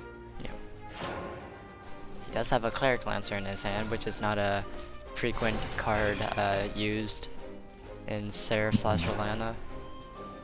This kind of Maybe reminds he's- me of Satan Haven that runs it.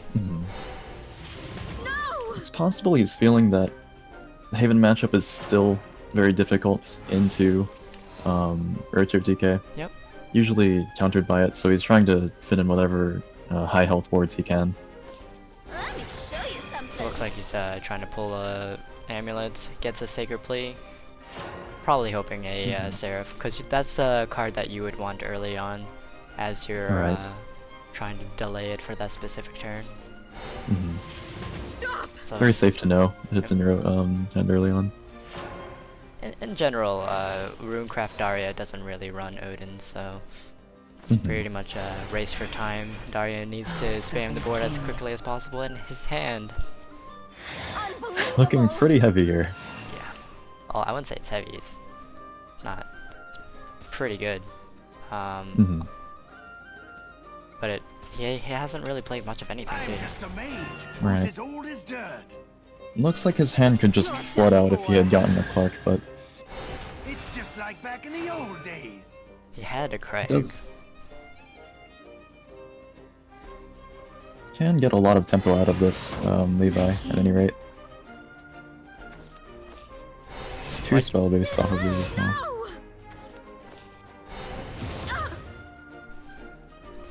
He's going a little aggro here, knowing that the next turn he's going to be playing will drag out not just Daria, but the Conjugal and the Blade and the Ogler as well, flooding the board next turn.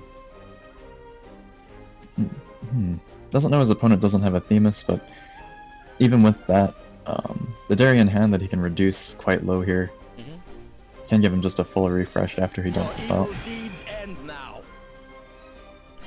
It's going to be a good pickup for Onion Cheap right now. I see. Oh wait. Getting that 2-for-1 with the Cudgel, then 2 to the face. No. And this is a frightening board to deal with. Blade Mage unable to take out either of the higher attack minions here.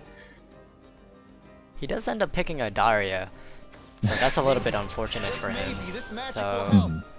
he can, but again, he's gonna flood the board before he can play the Daria, so this is the correct way of doing it. It won't be long now. Huh. You'll be riddled with blades. Would you agree with that? And still go face. The first thing that I eyeballed, so to speak, was to evolve the Ogler to try to push Haven off the board here. Yeah. As Elena Haven, maybe he's not, potentially he's just not thinking that his opponent will be playing that, but letting him keep a board as large as this one is starting to become, a little risky, but pushing him down to 9 health into such a low cost area could give him a lot of avenues to end this game quickly. So, if you were this Daria player, what kind of cards would you be hoping for to have right now? With 1 evolution point remaining, it'd be very nice to pick up a Levi. Like reduce him to 6. Most likely with this kind of board he's facing down, he's not going to be winning this one through amassing a board and getting a turn to attack with it. So And a boom. hopefully maybe getting that Levi alongside some other burn damage. He does pick up a Dance of Death and Magic Missiles and a 0-cost Blade Mage, so it's not too bad. And like you said, Time Worn. He can definitely play for that in Evo. I'm just a mage. Let's see, who's how much as damage old would as that be in dirt. the end from his hand? This ends here. 5, 6. It's just like back in the old days. That'd be 6 burn damage and... oof.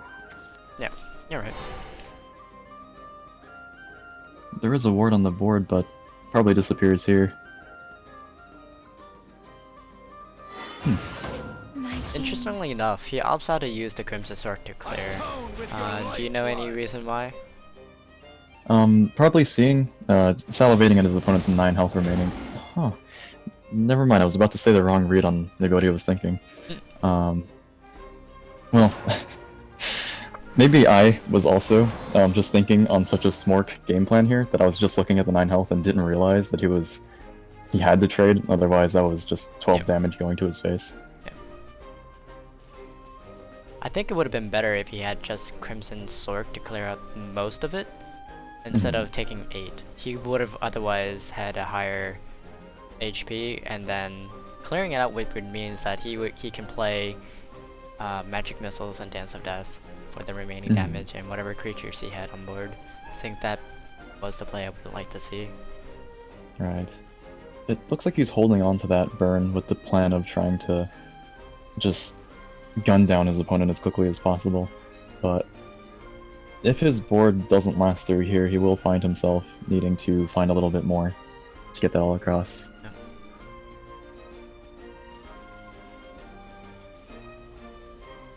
Now, what Sheepy needs to do is perhaps utilize the Blackened Scripture to get rid of some of the targets. How interesting. He has the decision here of he can hit face, or he can He can't hit face deal as with he's on fire board. damage. Yep, that would have been 9. I obey the Lord's will. Alright, I was thinking he could hit face with that other one Yep. right here, and then use the Black Inscription on the 4-3. Potentially also thinking about trading it into the Daria to play around 1 more damage. Said my last And last game. Right. No! Looks like even if he had played around that 1 damage, didn't matter.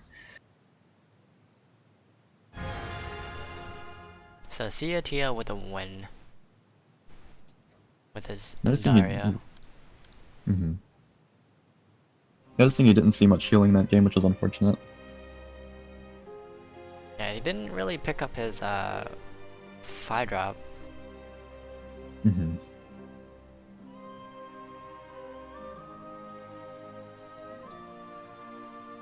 We're going on to the second match right now. Onion Sheep versus TL.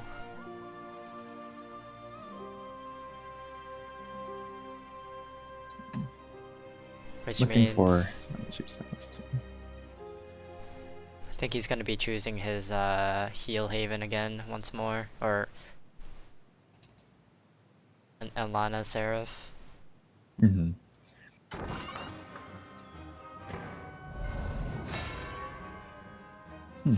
Opts to play sword instead. You must die! Time for me to prove myself. There is a lot of board prepared for this matchup. And... Maybe perhaps he has a maybe he's played through with TL, thinking that this deck should be sufficient against Roco TK, which control swords usually do. One thing I'm noticing here is Elf Girl Lisa will survive Whole Soul Swing, but Unico does threaten to be able to trade into it if he plays it on tempo. Right.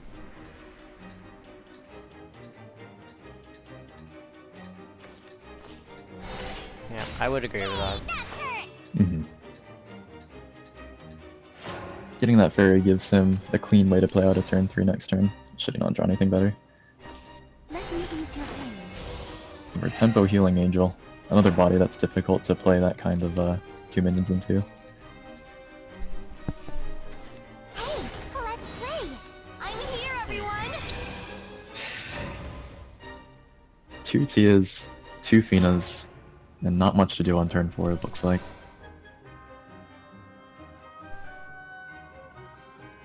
Geno can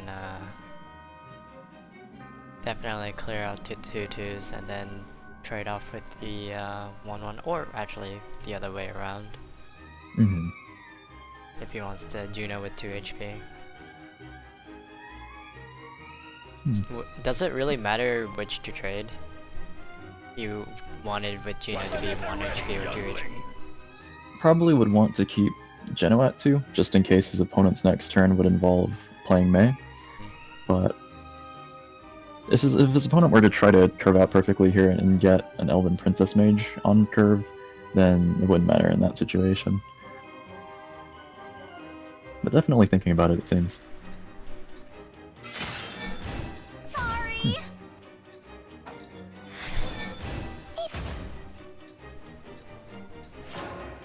It's the 1 health on Geno. Yep. But just Lisa and Ancient Elf in hand. Not looking like a very high tempo turn 4 you can do here. Everyone, Definitely. you're done for. Someday I'll be like you. Can get this value trade off with Lisa. Oh, such The Wholesouled Swing can't do much about that.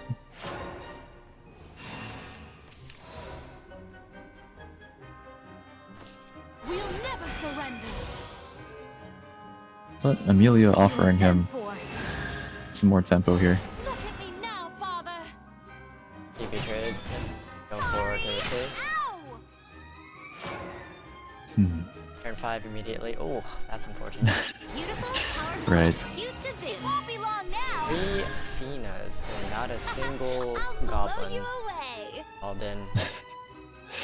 Right. But gives the animated one the spotlight here. This doesn't look too good. Like, what do you do with this hand? Ooh, sparkly stuff. Well, saving the Goblin Mage for a combo that doesn't look like it wants to happen in the hand. Not looking like the play here.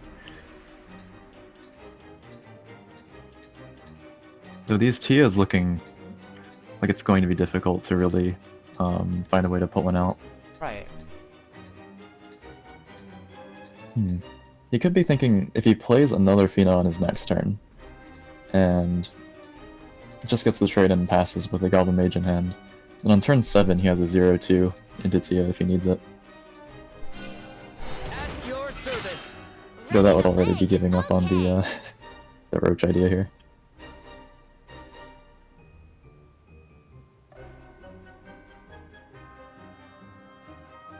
He has a Wholesouled Swing, but doesn't want his Geno to get traded in here, most likely. It won't be long now.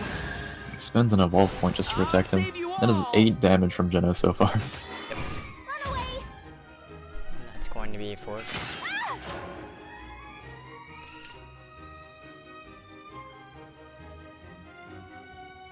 Beautiful, powerful, and cute to boot. Fina again, but he's really definitely feeling the pressure from this board. I'll blow At least he you has the away. fairy circle down. He can start running off some sort of combo. Others will follow. But not enough for an OTP Ooh, just yet. sparkly stuff. Right. Gimme. Ooh, oh, Zen's Birch. But staring at 5 damage immediately, up to 8 from an Albia's command. You're safe with me, Captain. Oof. Oh, come on. Viking going face. Definitely determined to put some damage on face here, maybe thinking about whether he wants to get some value off of the... yeah, goes for the value trade there. As for this last night, Running away is okay. I agree with that.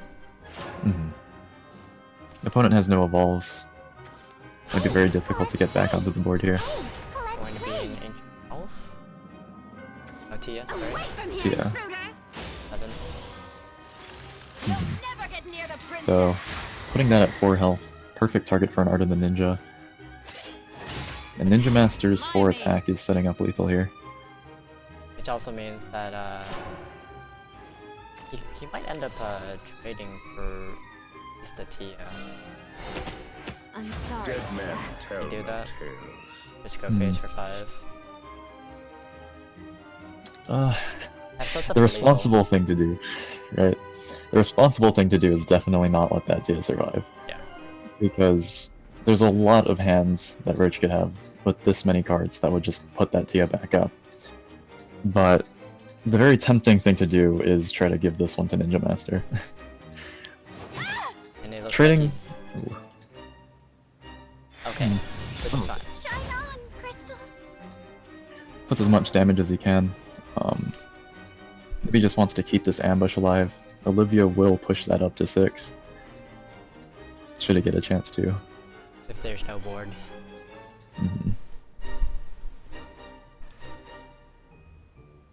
So I'll say that Ancient Elf pretty good right about now. No way to activate this Tia in his hand.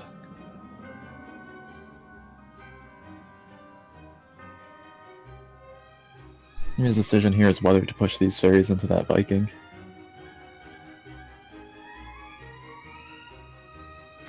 Cynthia reporting. Oh no. I will show. Oh. I'm He's out. Elf Knight Cynthia. He's probably thinking that I'm here, everyone. there's no way he's gonna just get rid of this board. And no way he's running Dark Angel Olivia. Safe with me. Considering that, you know, Alwida is Dark Angel Olivia. Oh, you're strong. Or Albert. Or Albert. Some of his trooper. I think I would have liked to see the Ancient Elf. Even if he played it as a Rhino with drops. Right. Maybe thinking that his only way to win that game was to try to push forward and pray his opponent had nothing left. So, like it's a tie game now. Previously on Game 1. Now it's Okay, back to First. Haven. Is fighting and despair all you know? Time for me to prove myself. The interesting one thing to see is since the 2 play point slot is a little bit flooded with these Lisas, but Lisas don't play around very much other than, I think, just Ancient Lion Spirit. It might make this otherwise seen as positive matchup feel a little bit more clunky.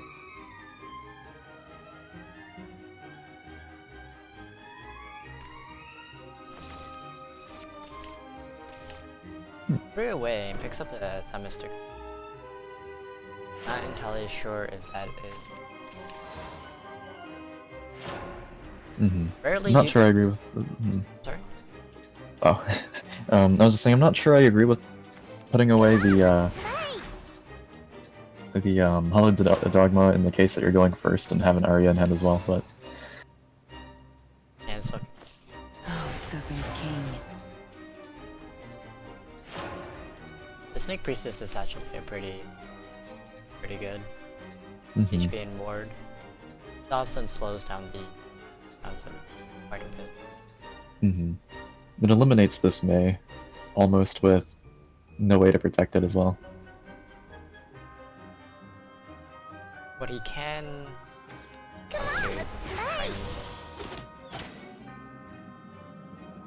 not turn. Right. It'd be difficult to use up a combo piece like that just to take care of a 2 play point.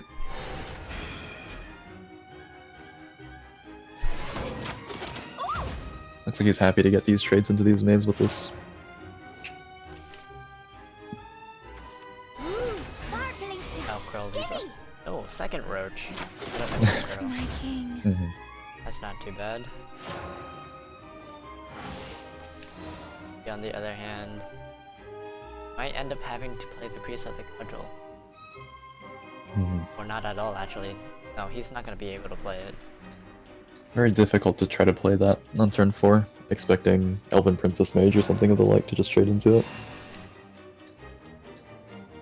No Elven, no EPM, or Elven Princess.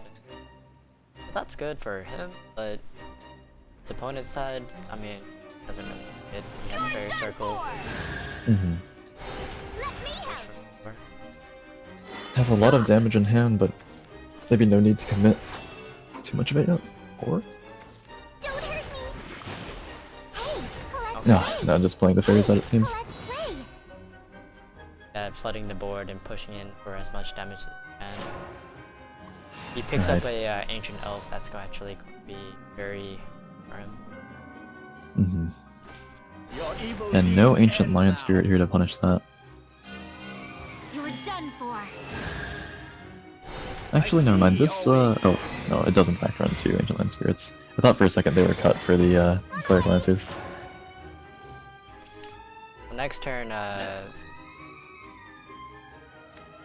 All gonna be popped, allowing to have 4/4 Tiger and Storm.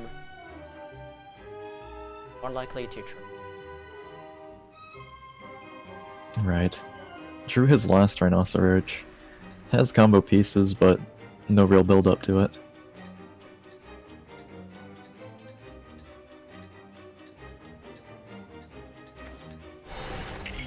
I need Mystic. Mm-hmm. It's a fairy circle. Committing this damage to face. 1. It won't be long now. So sparkly. Potentially trading with the 1/1. Stop. He knows Getting that as much chip as he can. knows that Mystic is coming next. Or thinking that it's coming up next, so why not just go fake? It's already Right. far ahead. This It forces felt very him up. skewed to be that. Lost in wayward ones. Okay, upside of it.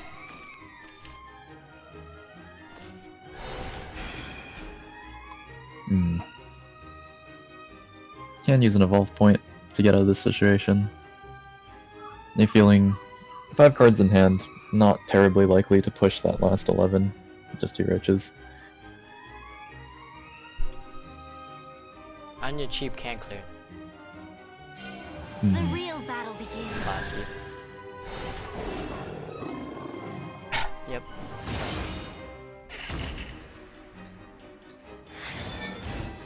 Minimizing damage in the tiger.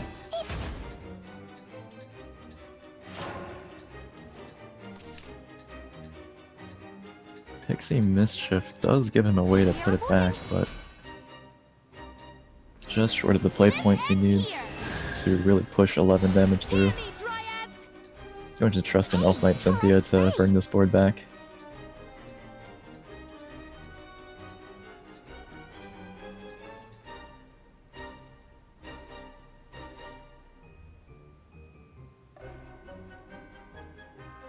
No evolve points left. The darkness. Wow. He doesn't plan on killing the tiger there.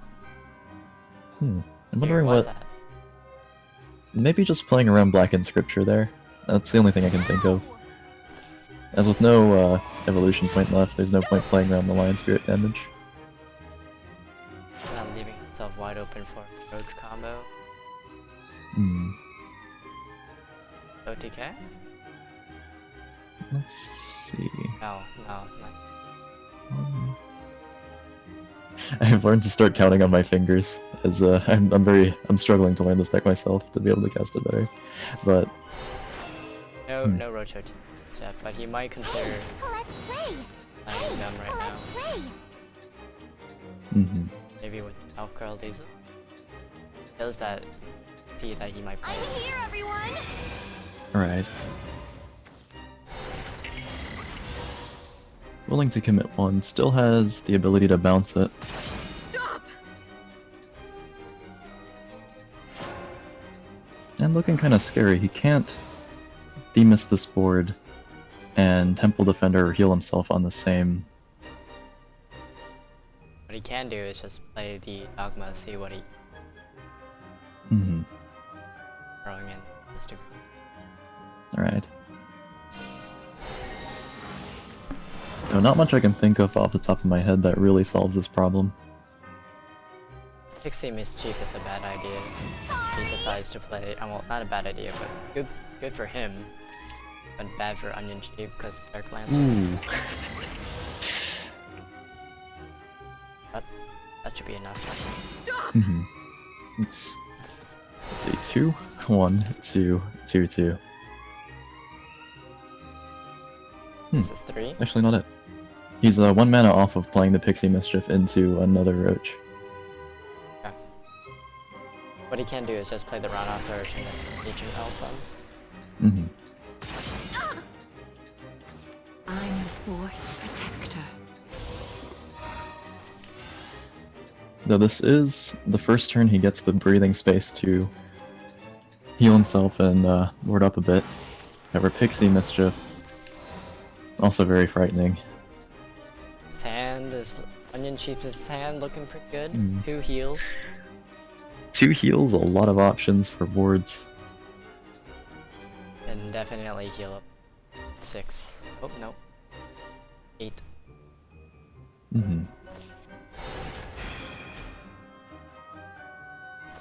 I obey the Lord's will. Words up. Oh, Serpent King. Thank you. Right.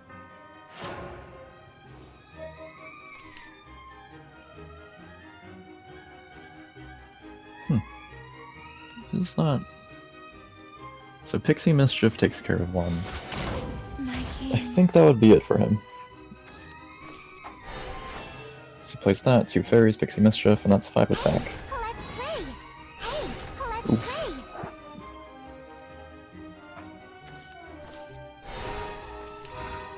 Bit unfortunate. Hey, let's Mhm. play.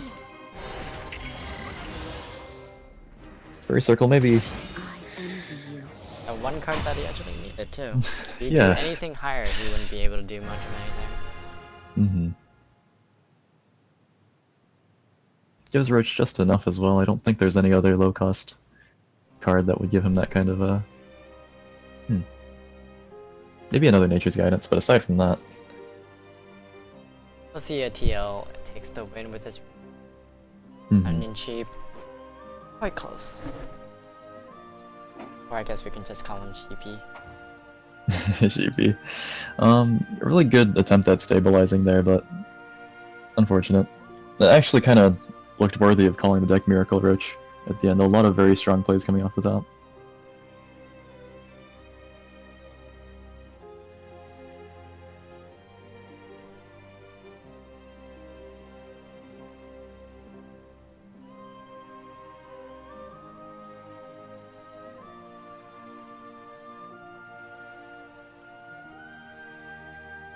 Looking like most of these games in round 5 are just about finished up.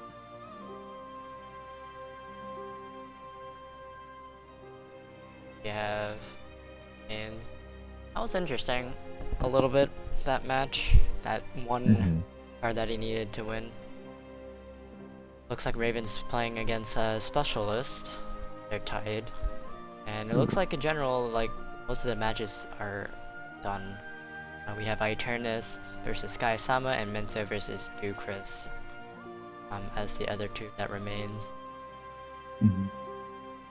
Again, about 80 people remains, while 49 have dropped.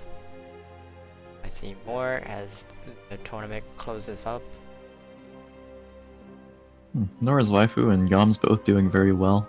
Very consistent, seeing these two doing well in a lot of tournaments.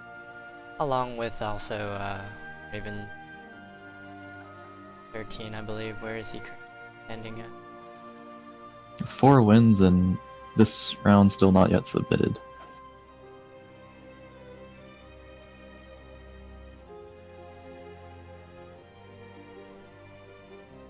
Fatina also doing quite well, only defeated once so far, bringing 2 OTK decks to the tournament.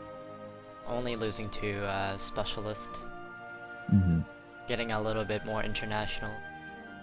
Coming in and a couple of Japanese. Although I could say it could be English players putting in Japanese names. Right. Very possible of the Shadowverse audience. Bohio.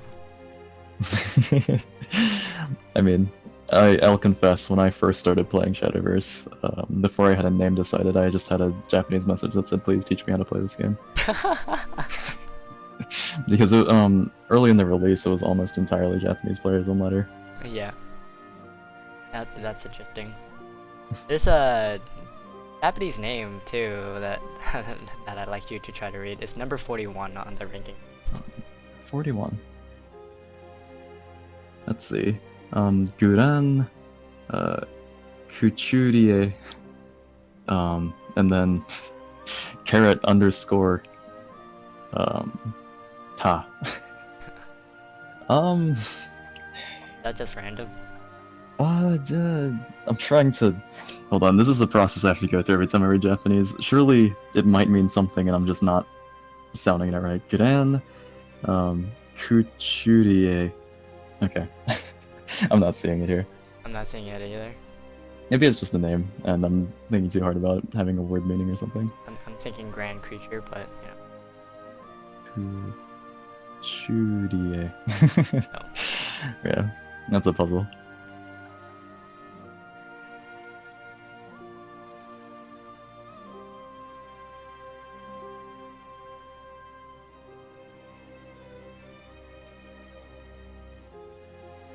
Interesting to note so far, at the end of that round, Bloodcraft is actually tied with Forestcraft in win rate now at 52%.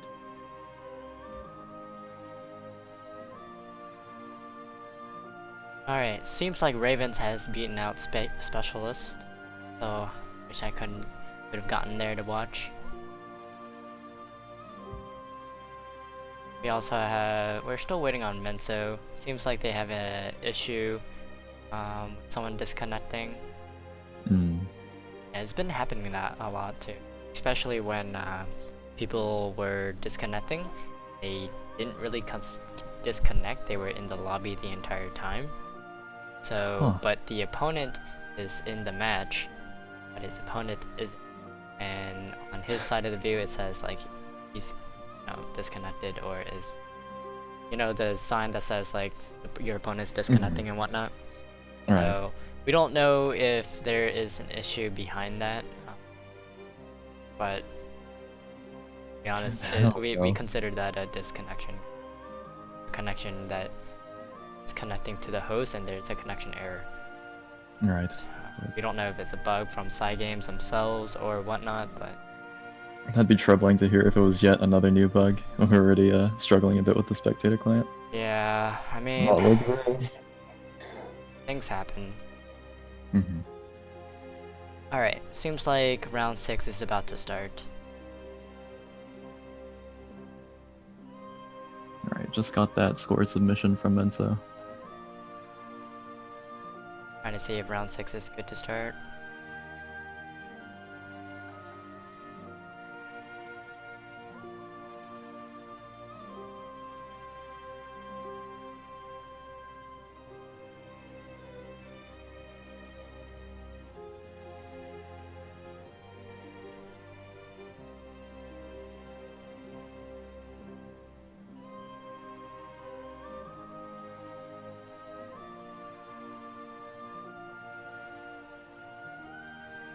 Seems like we're just dropping a couple people right now.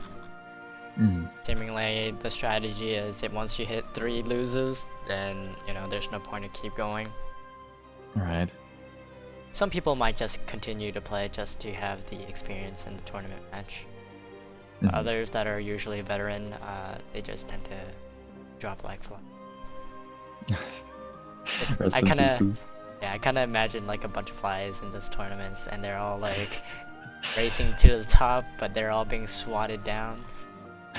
Like roaches being run into wards. Exactly. The horror. Not the wards. No. Only the top roach win. Right. Only the highest attack roach gets to the top. Yep. And that is the description of this metagame. Alpha in a nutshell. roach.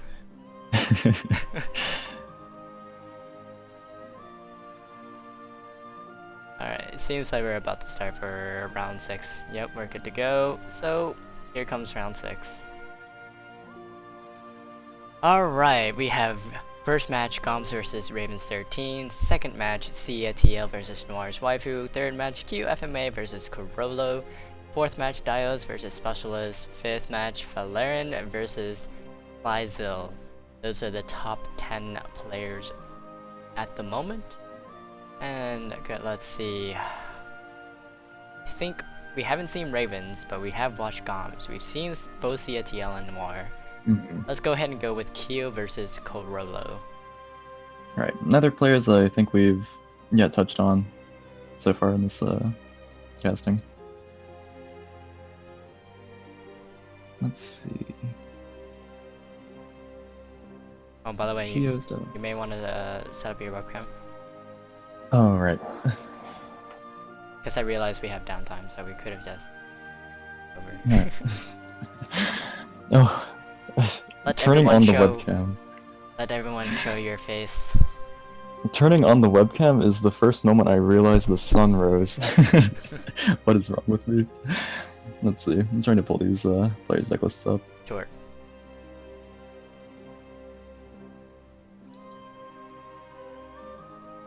Let's see. Trollo playing Forest and Rune. Looking like the Will of the Forest variant of Rocho TK. And Daria. Some ice form. Kyo doing same classes. Also playing Will of the Forest variant of Roach. And Daria as well. Yep. They're mirror matches.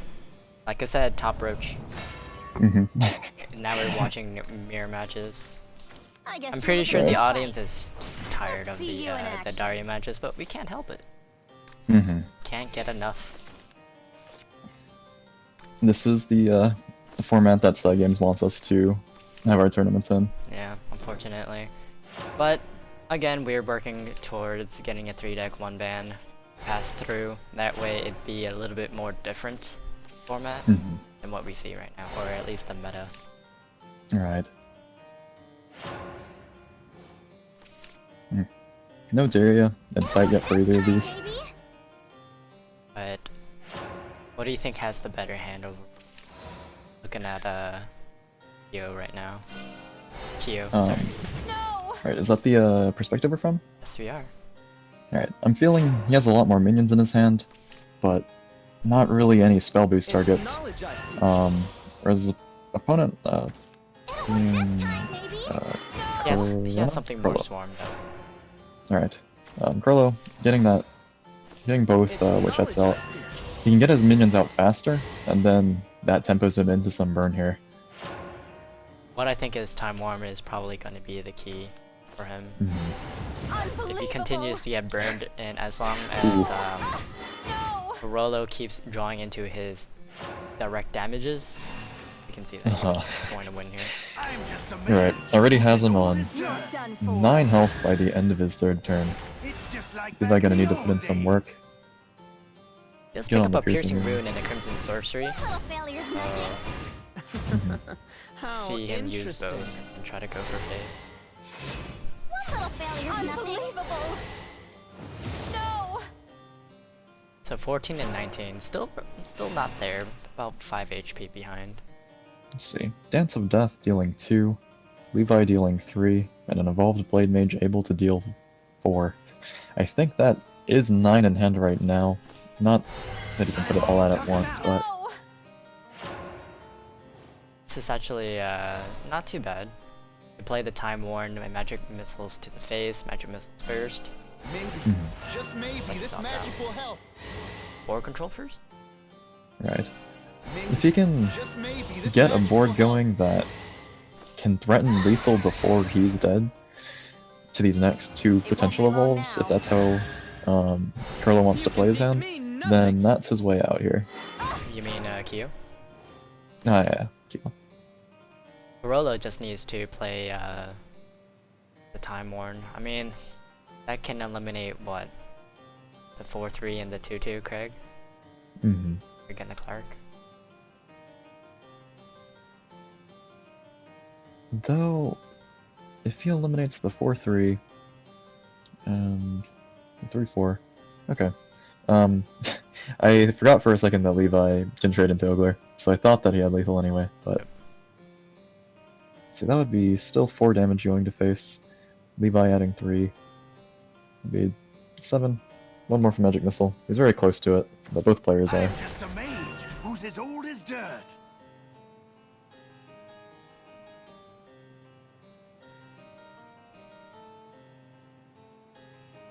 Evoing this kills off the Clark, still goes for maybe the You're done eye. for. So then that means 2, It's just 4, like back 5, in the 6, old 7. days. Damage possibly. He pulls a piercing rune. I think it'd be good. How This would be game win. Right. Atone with your 2 to face. lifeblood. Great. Training gives him Couldn't do it 4 health after instead all. of 2, so it does help him out a lot. And there we see that, yeah. I'm all tuckered out. I've grown accustomed to calling Demonic Stripe top decks these Subarashi plays I'm because just a mage who's as old as Japanese dirt. casters tend to describe rookie top decks with that. This ends here. It's just like back in the Oh old man. days. 6 burn from face. And a board that's not easy to deal with. No! Seems like Coro isn't going to get away out of this. Even if he plays the cleric, that's not going to be anything right now. Definitely play the Contra Golem and the Blade Mage. Alright, the Blade Mage can take care of the 2/2. Plays the cleric. Atone with your lifeblood. So he can clear 2 minions here, but still very low. I don't think he can escape the range of Divine Strike, yeah. You can teach me nothing. I'm all tuckered out. That's game. Unbelievable! Impressive. Looks like you won. Very accustomed to seeing. This matchup tends to be a little bit flopped in the favor of the person going second, just due to the sheer amount of Levi's. I think it's generally who has the most resources for the Levi's and the luck of drawing into their burn damages. Yeah. I think more strongly that first turn players generally win as Daria players. Yeah, being able to play Daria first is also a big factor.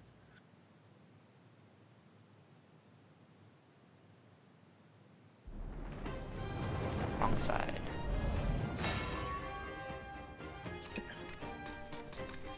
Time for me to prove myself. Roach versus guess you're Daria this looking for a time. fight. Still, actually, despite the amount of times I've seen it, not a matchup I completely understand.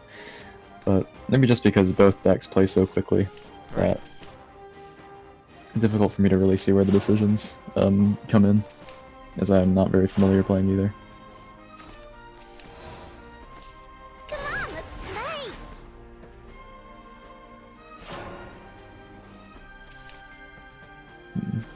No spell boosts yet. No Daria or minions. He does pick up a Levi and a Piercing Root. Pretty good burn damages. No! Straight in with the Roach.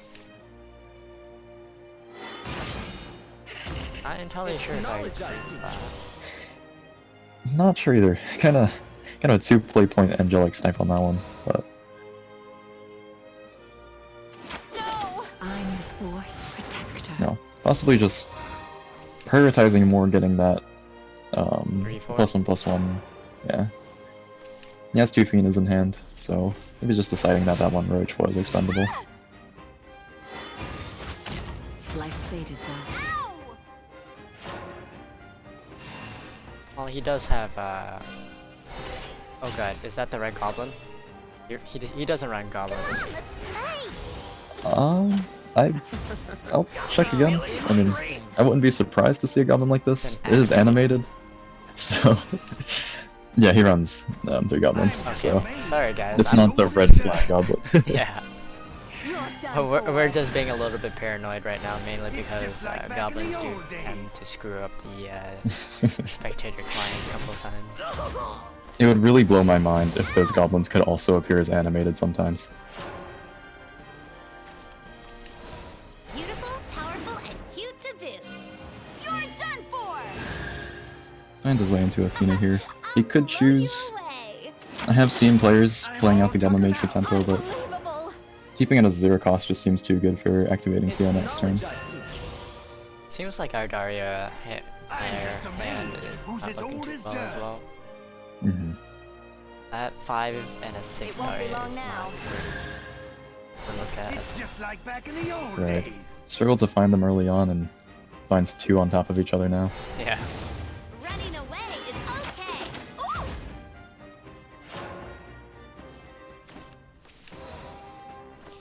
Ooh! Is managing to keep the board between each turn though. Don't hurt me. T is gonna be played. Away from here, intruder. Giving him a free Evo. Might You'll never get near the intend to princess. Evo the Goblin and finish off the 2/3. 4 minions on board. It's here. Where the And water for Bad people are evil. I'm all saves health on the Tia. Knows his opponent has no evolution left, so How it's 4 interesting. health he will have to deal with. definitely.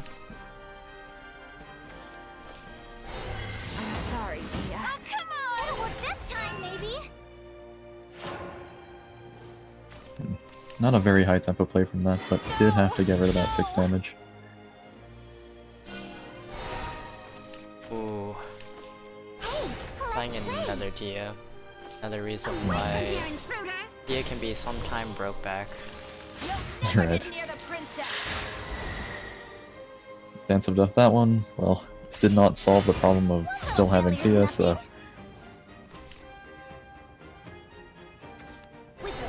Are we back in Darkness Evolved days? I'm sure a lot of people wish that.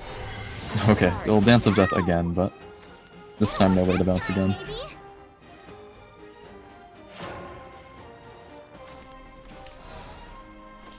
Beautiful, powerful, and cute to boot. Right. It won't be long now. Fatina with the juicy 5-6, able to just stomp over Daria. I lost? Come on, that's great.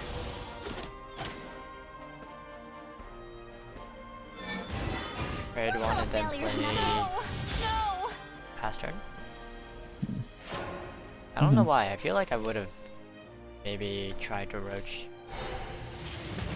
Running away is okay. Let's see. Roach would have dealt 3 damage. Not quite setting up lethal, but getting close to it. I'm just a man Maybe feeling who's as old that as dirt. he might just be able to get that 10 through with this Goblin Mage in hand.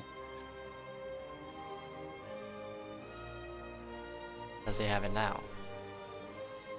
Let's see. 2, 3.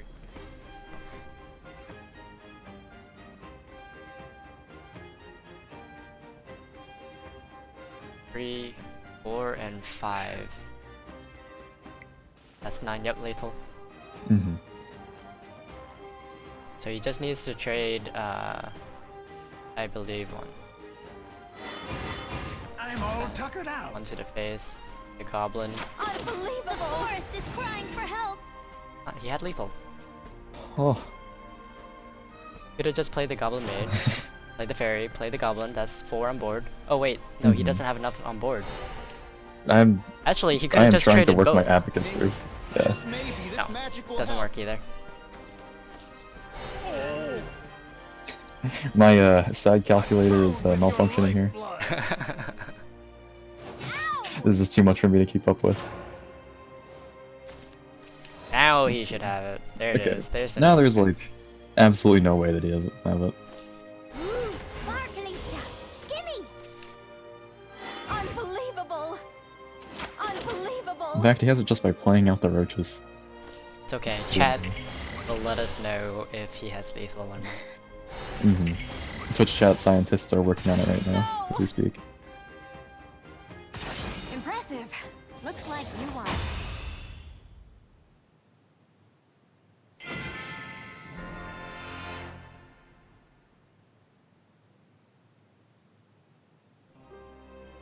Alright, so Kyo wins this as the top Roach Daria player.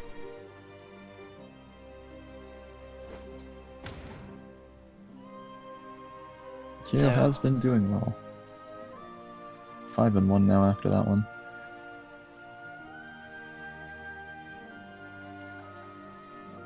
People are still dropping out as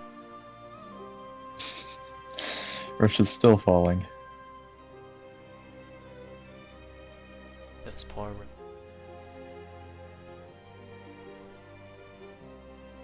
We have, let's see, we can definitely watch Itoko versus Buster.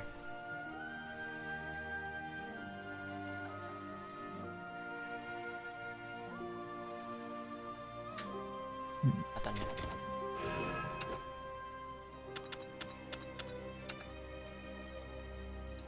I'll just pull up the deck list real quick. Let's see. So the score right now is 0-1 in favor of Buster.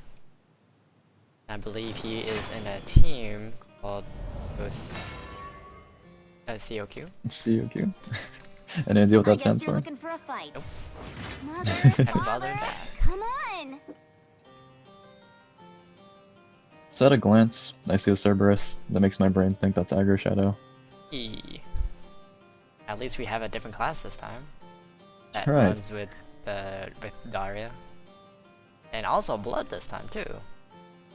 Ooh. Daria and blood. Some people are going for the balance of aggro and control.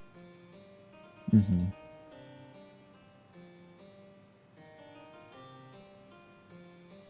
Maybe not wanting to stake every Daria to a mirror match. A lot of players bringing control still. Definitely. Oh god. You run goblin? Nope, Goblin. not okay. That's it's happening. Yep. No. Yep. We're watching the bug in action. Play the card, Alright. and then this happens. Sorry, folks, we can't watch this because you know they're drawing. Unbelievable! Apparently Wait, the is that games a are real goblin? That's a real goblin. Goblin on goblin action? Mm-hmm. Still seeing all three of his goblins immediately. Like, both players have their full playsets here. Are we actually gonna see 4 goblins? How does this bug work? Does it, like... I see it freezes sometimes, like now, but sometimes I still see them playing the goblins. Alright, it looks like it's completely Right. frozen this time. There's no, it's probably crashed because, you know, there's no way this person would have a 3rd goblin, right? Or 4th goblin. Alright, so much for that. Alright. Maybe it just can't generate that reality for us. Has any of the Japanese player or casters talked about the bug? The Spectator client. I don't think I've ever seen the Spectator client bug out. Which is strange because sometimes I know they don't actually use the official one. I've seen sometimes they'll crop like the top half of the screen to show the other person's window, but never seen that bug appear. I wonder if him actually playing a goblin had something to do with it. Ironically, he also only runs 2 copies of Goblin in the deck. So maybe that's the reason they're running goblins in their decks. Mm-hmm. Alright, we're gonna go ahead and go into our next one. That round was quite the flop. Mm-hmm. We'll watch some of the lower bracket. We have the Keto versus Chris. Except I think their match is done. Never mind. Oh, rip. Gengar? Nope. Like their match is still going.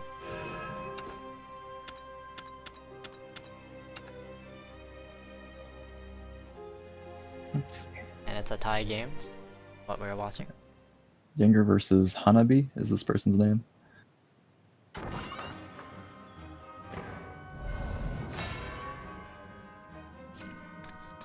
So hopefully I'm not about to pull up this deck list and have to tell you that this guy is running 40 goblins. Okay, looks like Daria versus Rich.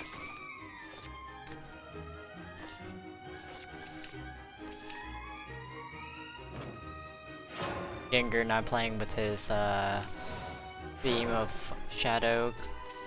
Apparently he's going with Havencraft this time. And he has won 1 game with it. Let's play! Representing those Mordecai sleeves.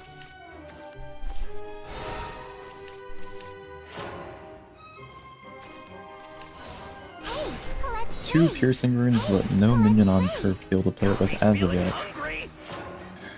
That's gonna be a little bit unfortunate. That's gonna be a lot of damage. Second Daria. My eyes widened for a moment when I saw that goblin, but thankfully it's animated. Apparently animated goblin answer of nothing. You're Bug. done for. You can teach me nothing. Piercing rune, able to push him through that. Interesting. Dodge 5 damage bullet there. The forest is crying for help. You're done for. Guide Getting me, the 2-0 Elder cross Tree. parries from the EPM Let's play. to be utilized for the next turns, 3 turns perhaps. Very strong Kirby's looking at. No Roaches so far, and no no Phoenix as well. It won't be long now. You'll all be swept away. Let's see if we just get some Ogre off of that one. Piercing Rune as well. Holding that Ogre, maybe trying to play around the potential Will of the Forest. I lost? Yeah, right. Don't hurt me. That's a lot of fairies. He has what, a 6/6 in fairies now?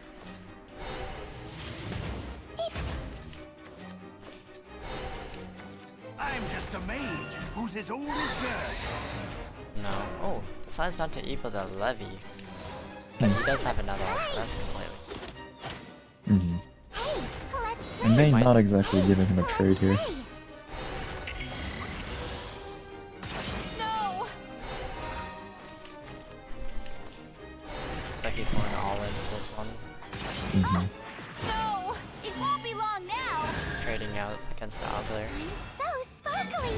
Not. I'm all tuckered out. New feeling, it might be difficult to get rid of this board. A lot of very relevant chip damage available to him. I'm just a mage who's as old as dirt. Definitely has to play defensively. This ends here. With It's one just creature like surviving, back in the old days. he has Goblin Mage, 3 fairies and a Roach. Maybe, Actually, just maybe, this lethal. magic will help. Looking like it to me? Hey, let's Oh, draws the Roach anyway, yeah. sparkly stuff. Gimme. Nice. Off deck.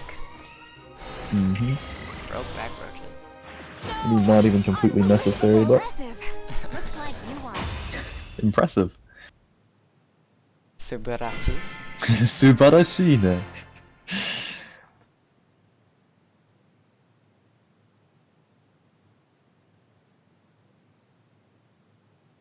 Let's see.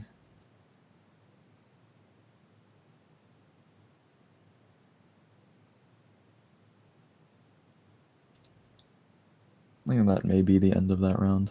I mean, match anyways.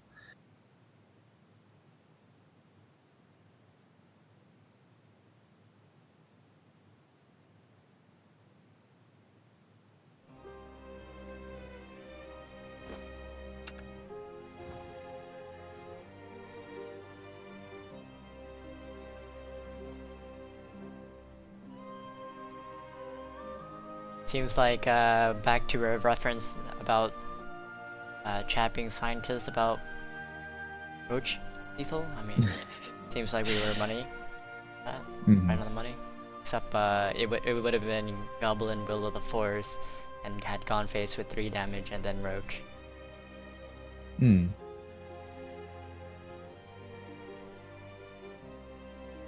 It's okay.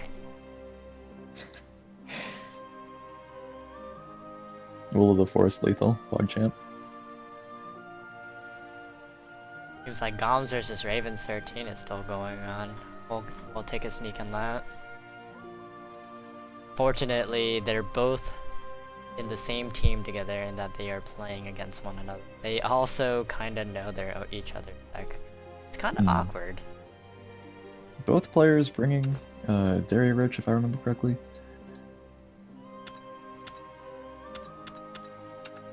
Though I could have probably just said that without knowing as a guess. They're both bringing the same deck. So whoever can plays it out better. Ravens is pretty good with his Roaches. The same with Goms. So this will be an interesting display of The forest is angry. Roach Masters. So we are in a perspective of Goms.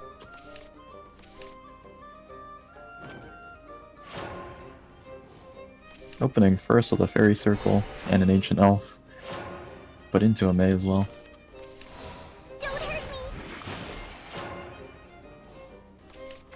Hey, It's like even if he's to play these fairies, he won't get to keep them for that juicy dream.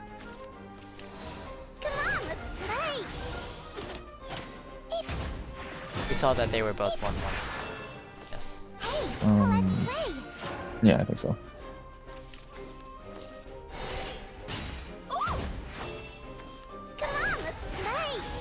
Alright, Raven with a good clear.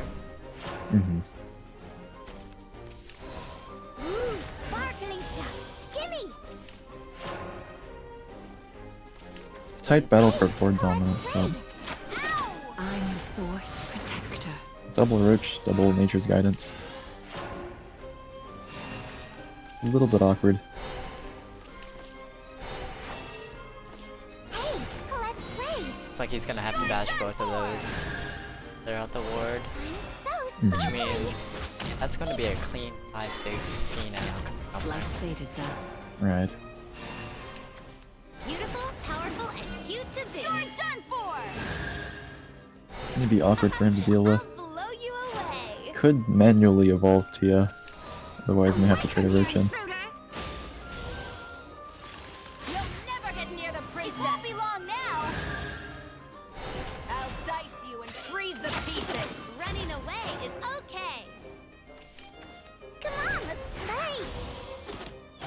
I'm sorry. Ooh, Ooh, surgical May. gimme. Getting that coin flip in there. Here, intruder. You'll never get near the princess. This ends here. Let me help. Shine on, crystals. Looks like the only difference that May will have made is being able to keep a 4-3 on the board. Pretty significant. I forgot that there was a wolf in there. So maybe not all hope is lost if he has to throw away a Roach. I'm sorry. Looks like he's going for the hybrid Wolf Silver Bolt combo. Ow! Ow! Hey, let's play. This ends here. I'm so sparkly. No way to bounce a Roach in... Come on, let's play. Not... Ooh. This guarantees to Come on, let's kill play. it off, so that's fine. Mhm. Shine But now he doesn't have any nature guidance, which means not looking too good for Goms. Right. Into the trash this Roach goes. Well, we could say he still has a way through with White Wolf, but looking like his OTK is going to be threatening, what? About 10 damage? Not even.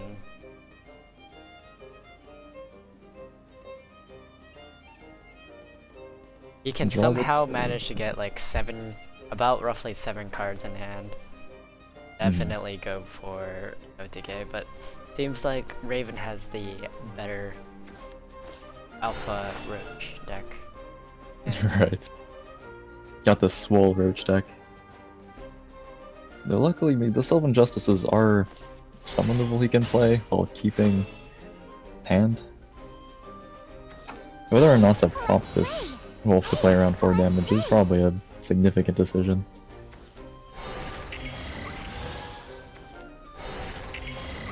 Oh man.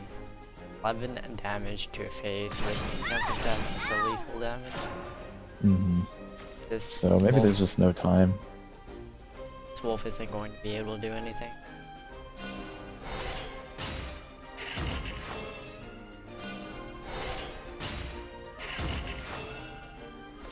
Can play a Tia, but it doesn't get him around the card he needs to. You'll never get near the princess. Let's get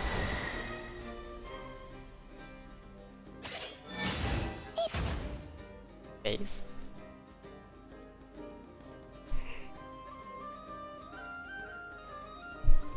Well, if a Roach were to bust through that 6-5, the Fairy wouldn't take him.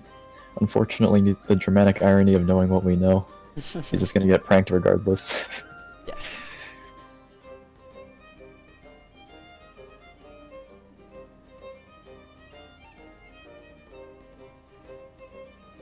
Oh, Okay. it's hard to watch him think so hard about the decision, knowing a piano is just about to fall on him here. That was pretty heartbreaking. I'm sorry, Tia. Whoa, you're Through the ward and strong. everything. Raven takes over Gom.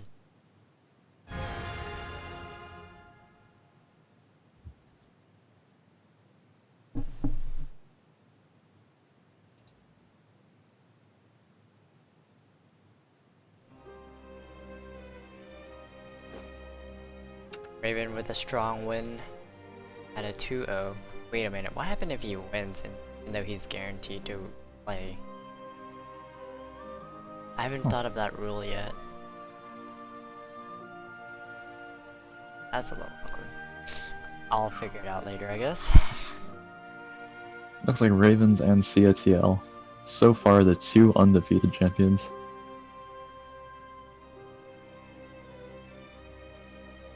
It was quite close there. Yeah, Burn the Witch and Hi Adwin, Eternus Stoles still playing. A lot of 4 wins, 2 loss so far. Anger at the favorite number 17 spot. It's never going into the top 16. Always The 17. certified Railgun 17 name branded spot. Never top 16, always 7. Wasn't that just... I wonder if it lists this alphabetically, with all of these players being tied at 4-2. Not necessarily. Oh yeah, it doesn't look like it. It's just RNG'd out, even on the ladder. Well, actually, it's because how it works is first tiebreaker, which is at 62.722%, and second tiebreaker, which is 56.25. You get a higher chance of being in the top placement with a higher first tiebreaker, followed by a second tiebreaker. First tiebreaker is the result of your score, which is 2, 4, and 2, and then your second tiebreaker is dependent on your opponent. So, what this means is that if your opponent drops out, it basically takes away score points. I see. So people who are encouraged to remain in the tournament have a higher seeding list chance to be in the top 16. Okay, I see. But if you want to screw over your opponent, that is, although it is not very encouraging. So, If you want to put your opponent out of top 16. pretty much. However, we are considering in doing groups in order to combat this sort of situation. However, this means that it can be a little bit of a nuisance to set that up over something as easy as Swiss. Right.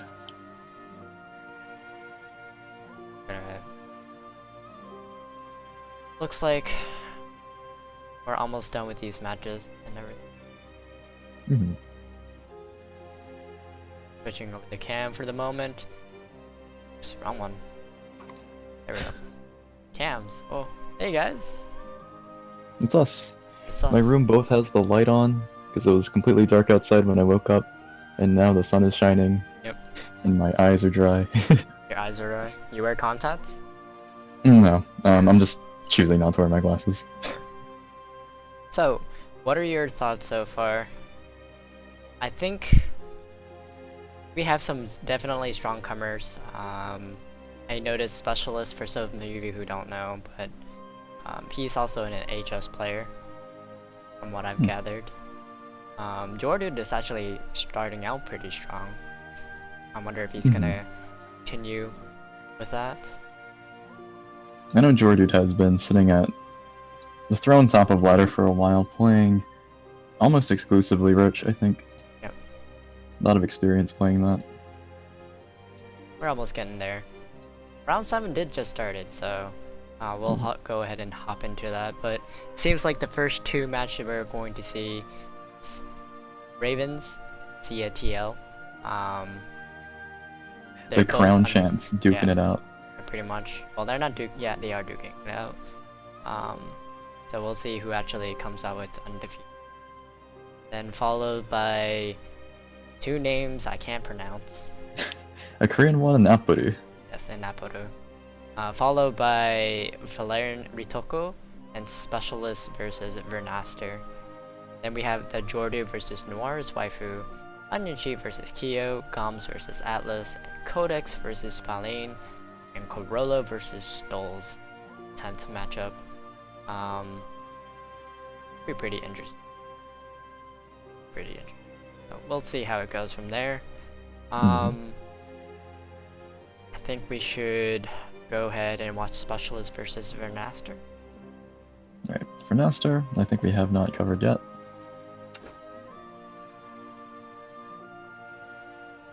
We'll be watching Vernaster's perspective.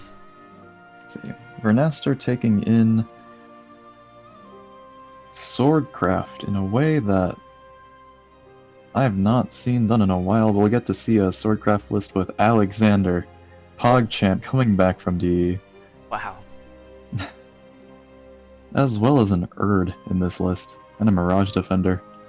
That's an interesting control list. Alright, on the side of that, looks like he's also playing Guardian Sunhaven. No Seraph, no Hana, just Indifference of Darkness. Specialist we saw before with Daria and Roach.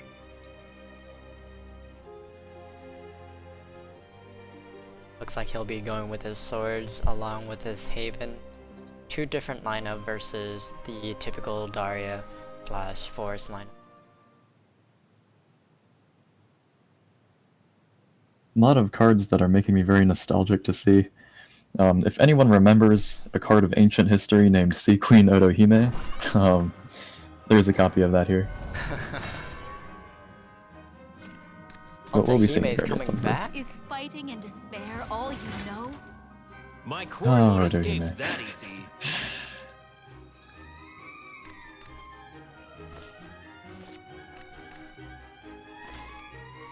Let's see, 3 Temple Defenders, 2 Guardian Suns, 2 Snake Priestesses. There is a lot of opportunity for just walling up here in this matchup. And Uriel as well.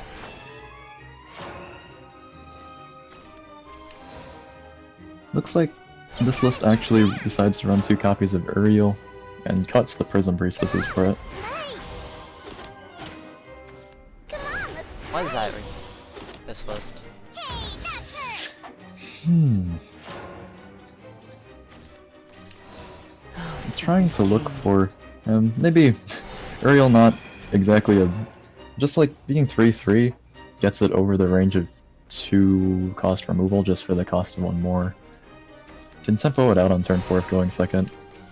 You'll have to see, I'm not sure I am familiar with the specifics of how Uriel performs as compared to her little sister.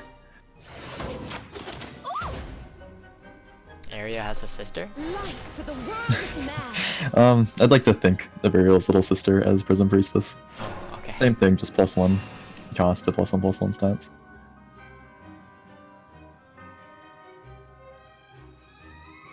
The other thing too is that when it evolves, it's a 5/5. Mhm. So on turn 4, it can kill a decent amount of 4 drops, I believe, Mhm. when you evo it on first turn. Deals with the ever so tricky 4/5 body that a lot of 4-cost minions tend to evolve into. Maybe that's why he decided to choose Uriel. Mhm. But he still runs Cudgel, right? Alright, The hunt That's has a 3 only of. begun. The journey continues. Ooh. My king. Thick Ancient Elf coming in, but Back to the skies. Fortunately, I obey the Lord's will. looking like there's not going to be an easy, peaceful way through this one. no. You were I have to done bash for. through this unless he wants 7 to his Heartful prayers face. turn to light. Mhm. Life's fate is thus. Beautiful, powerful, and cute to boot. Does not evolve that Fina. Maybe deciding he doesn't need to.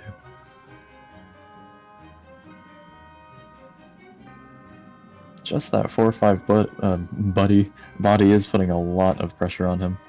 Definitely.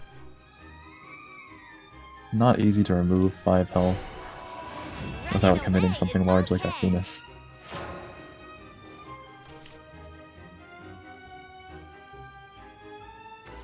Ooh, sparkly stuff. Gimme! Don't hurt me!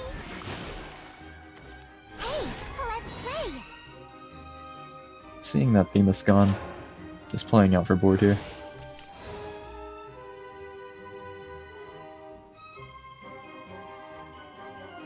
Not looking like a bad spot for Alliance Beard if he wants, but he can deny him that fairy. The real battle begins. It always cracks me up how animated Priest of the Cotl's eyes are just glowing normally. Right? Run away. Beautiful, powerful, and cute to I visit. won't let you get away. No way to bounce these roaches yet. I'll blow you away. What in the? Come on, let's play. Not bad. Trading. Mhm. Hey, that hurts.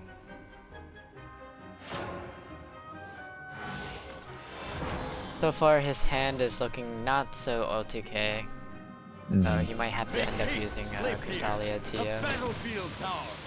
First Odin beam. Just throwing Odin through that 5-2. Not needing to commit another Themis yet.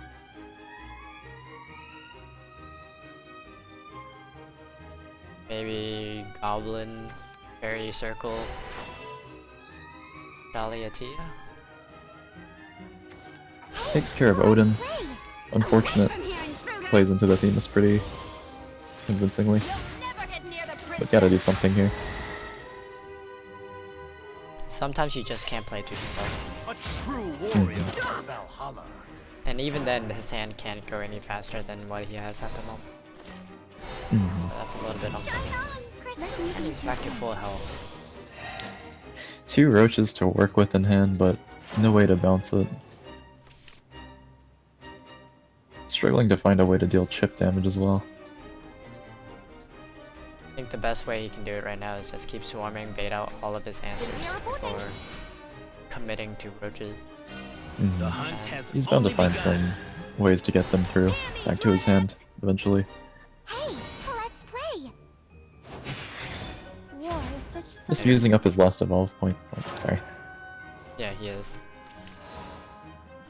Is probably going to bait out this last Themis. Odiel For the to world of man. pick up a Guardian Sun, right? Hasn't really been needing it here. No. But Guardian Sun would definitely guarantee his Let's play. further. Right. Ooh, sparkly stuff. Still having not found a way to get these roaches back to his hand. You'll never Once get that near Guardian the Sun princess. comes in, here comes the tears. Yep. Back to the Tirade heals for 5 and then the 5/5 ward. Ugh. This 4 damage he just shrugs off. No Themis Decree to answer those though, so this is actually pretty good. Right. Massive Also, board. actually, this is really good, so now he has Dance of Death to get rid of it. That pushes a lot of damage, and there's the Nature's Guidance. Ooh. Gets half shot, no clear in hand, all 3 Themis is used. That's a juicy 13 damage. Ooh. No. No way out of this one, looks like. Can play 2 wards, but doesn't exactly save him. Odin?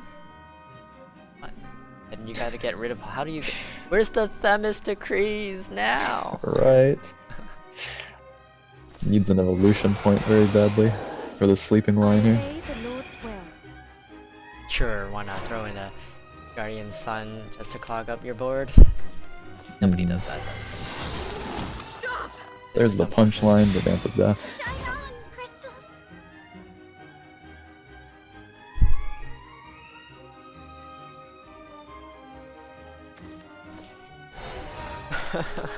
Why not?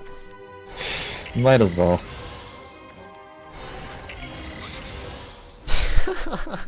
Specialists BMing, saying like, "Hey, look at my hand." Yeah.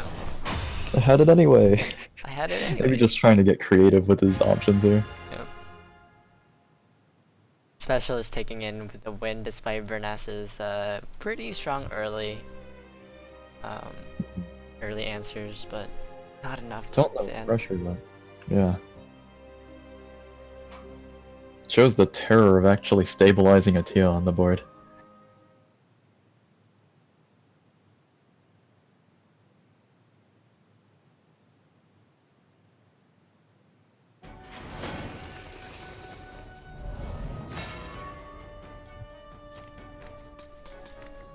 Is fighting Bringing out Haven again, this time against Aelia. Maybe you'll see some better luck in this matchup.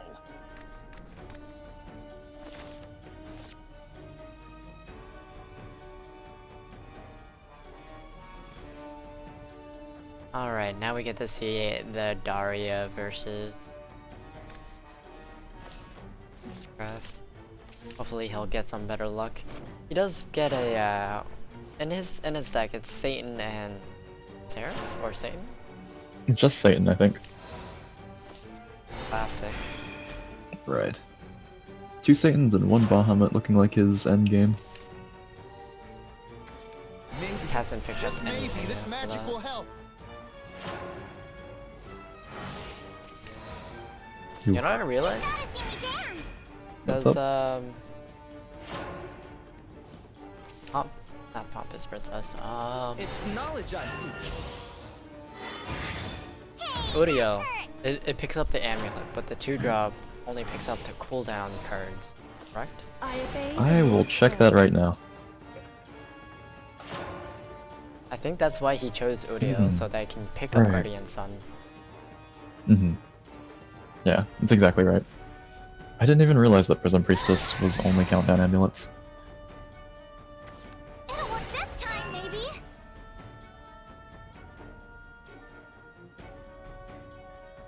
Ooh. Daria curving out well. Does find a Themis. And definitely glad to have the Prince of Darkness in his hand for now. The only way Finally for seeing a win condition, yeah. Yeah. Let me ease your pain. Let's see how he You're plays this done out.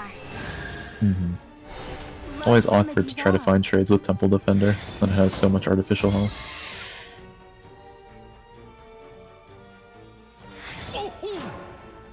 Next turn we can expect an Evo. Onyx definitely cleared that out.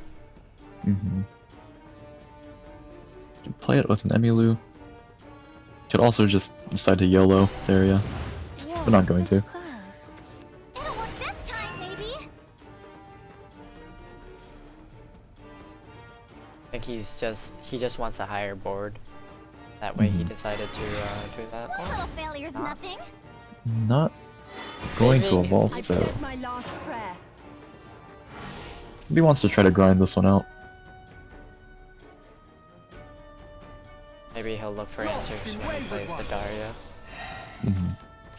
He's gonna throw away the Blade Maid.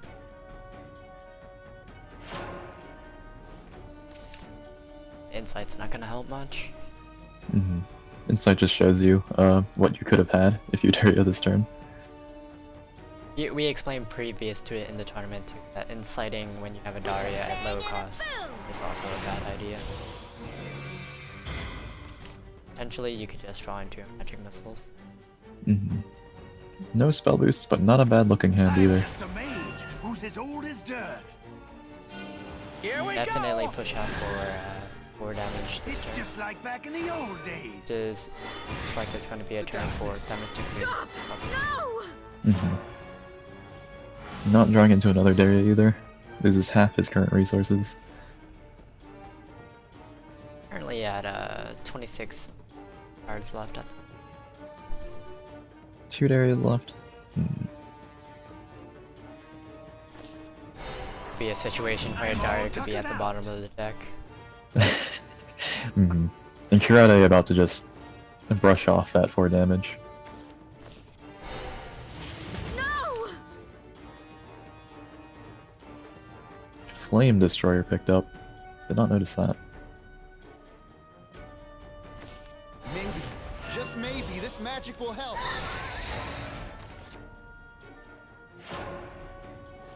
It is possible that he could slowly grind this out and try to bait for all of his removal again. and try to mount something massive in the same way. Though giving Haven this much time to play Let me ease your pain. tends not to turn out so well. Your evil deeds end now. The real battle begins. I see your weakness.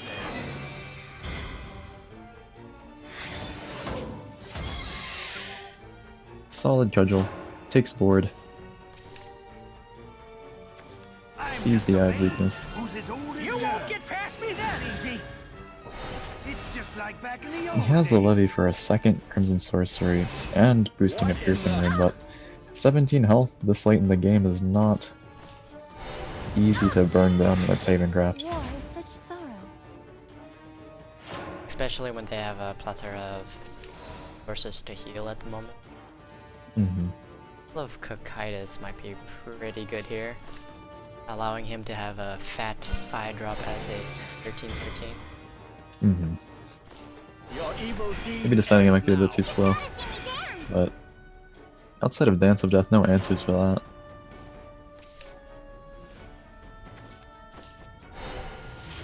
Stop!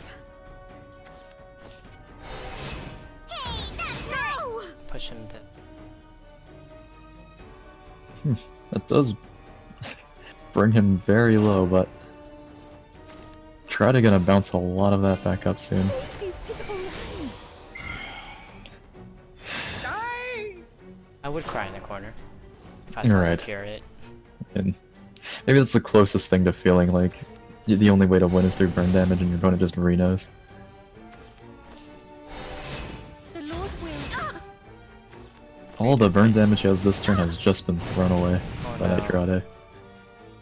Generally when Nadaria has no hand, I mean, Mm-hmm. this isn't the kind of situation you want to be in. Now your opponent can just. Oh, never mind. I almost gasped, but then I saw he had that Evo point left. Let us conclude. Destruction and despair are sublime. I mean, this Had a is the lot right of play. choice. Mm-hmm.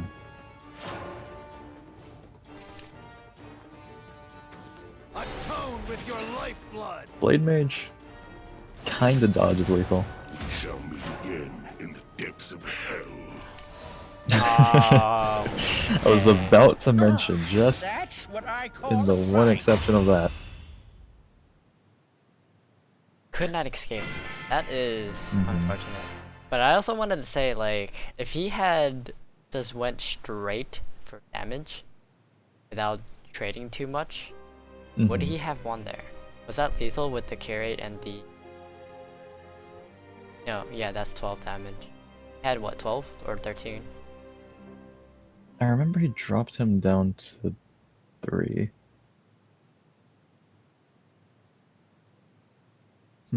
Felt I like if remember he on- had gone face, maybe had played it or won with the blade mage coming in. Mm-hmm. And earlier in the game when he was deciding to throw his minions into a temple defender instead of evoing a levy, that was some missed damage as well.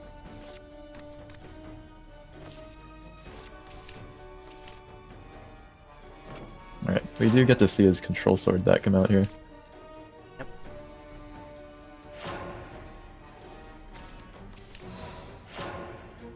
Oral Fencer with the Erd.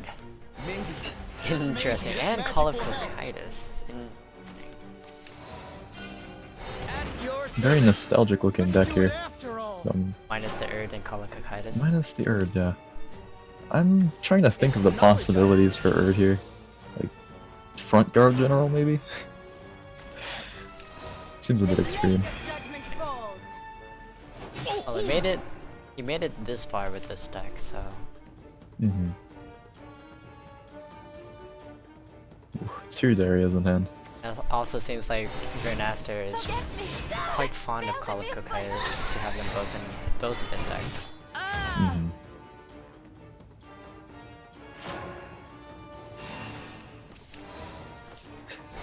Here comes the good old, the classic, the Floral Fencer going second on curve. Done for. Carl? My loyalty is Alright, ironclad. haven't had for quite a while. Even a lot of aggro lists seem to be cutting it as of late, for its notoriously being easy to answer lately. But I'm not gonna really see that here. The only way is for him to play the Clark. It's knowledge I seek. Does end up committing his turn to clearing that. Though that area is coming very close. Monica's is pretty good for though, which gives it a clear in face for 3 or 2 damage. We'll never surrender. There's Amelia. Won't be long now. Look at me now, father. There's the possibility that he's saving the Gelt to play alongside Monica. On turn 7. Just maybe Turn this 7 magic will maybe. help. If he's not forced to next turn. Bang and a boom. Though this is a lot of pressure that Swordcraft tends to have a very hard time answering. Just take a look here. He runs 1 copy of Cyclone Blade in here. But if he gets cleared, there wouldn't be a good way to use I'm it. just a mage who's as old as dirt. Here we go. It's just like back in the old days. My armor's been pierced. Going to use the Crimson Sorcery to make sure his board is clear. Maybe playing around the possibility of a Cyclone Blade.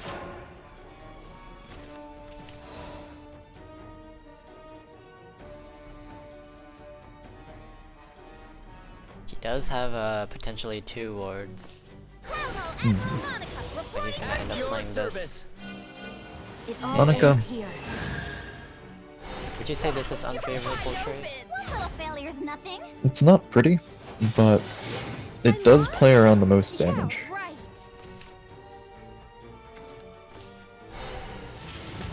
It does have an Olivia in hand, so if he manages to get late enough, then he doesn't have to worry too much about the use of these evolves. But the remainder of his hand not looking very pretty to play out. If he managed to break through this or managed to clear this all, Stay away from the academy.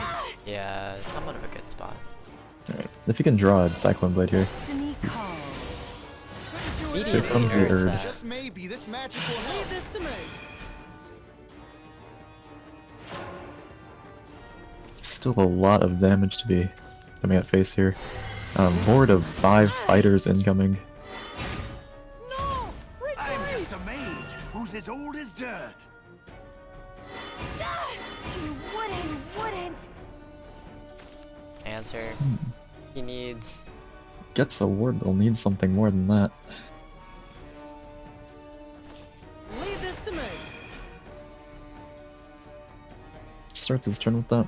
Maybe Maid Leader could pick up. tuckered Oh, out. never mind. This saves him a turn. Instead of Maid Leader to risk it. He might need to play it to pull up a front card if he has it. Factory of 2/2s. Needs Alexander, right?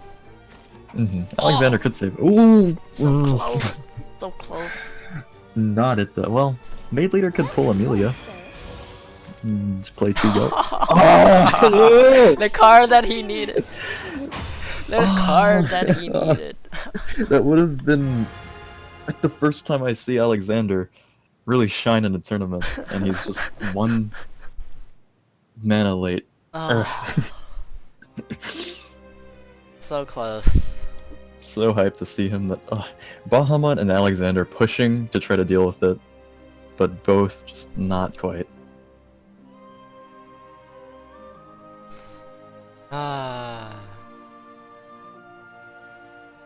So Specialist gets to move on. So close. Rest in peace, Alexander. See you next time. Better luck next time, buddy. Alright, so we got a couple of matches left. We'll go ahead and watch Coro versus Stoles. Ooh, I don't think we have looked at Stoles yet in terms of what he's brought.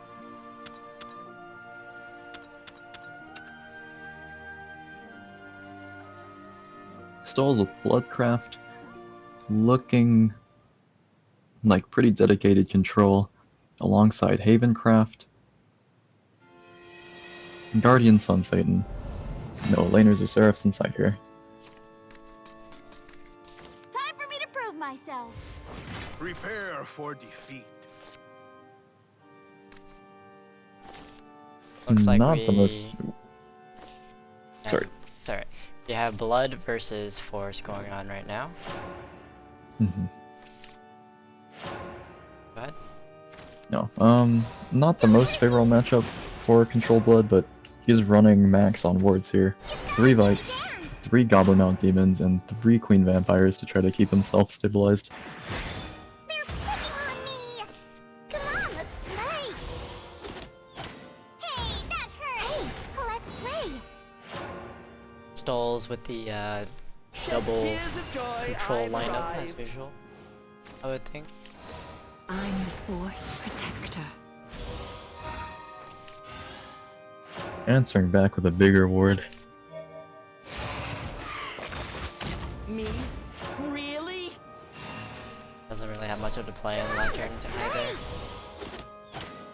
Just accepts that he's gonna take this ward to the face whether he likes it or not. Definitely gonna eat with the next turn, fortunately. You will soon learn. Try this on for size. Life's fate is thus. Run away. Wardrobe Breeder definitely coming in handy here. Oh no, does he run Goblin? You Check. simply aren't done for. Oh. Oh. I'll blow you away. Let me My beauty just outclassed. open up Coro here. Running away is okay. The Skype stream is stuttering just a little bit for me, but I will immediately. Sparkly stuff. There's the Goblin. Looks like he does play Goblins in his deck. Okay. Crisis averted. There's a lot of storm in his hand though. Get to work. Weakness the power. Goblin Demon Mount definitely slows it down quite a bit. Mm-hmm. No Dance of Death of the Likes in hand. You won't escape. It won't be long now. Has to be careful. Trade into all of his board just to get rid of any value play. Let's retreat. Yeah. Don't hurt me. We're at 12 health, still not the most comfortable position. Some of Vengeance. Shed tears of joy, I've arrived. Heals it back home. Okay. They're picking on me. Healing options, Away from here, looking a little bit Seror. limited. Wants to get that Temptress Vampire out. Never get near the Alucard princess. Sparkly maybe stuff. won't get a chance to get the heal side of his effect. 10 is just so dangerous to do that. I'm sorry, Tia. This is now not looking too good for the Roach player. Mhm. Classic stalls. Really? Struggling to find his way past all the wards that have been played. 3 Roaches in hand, but so far off the goal. The battlefield tower. You've gotta see me dance.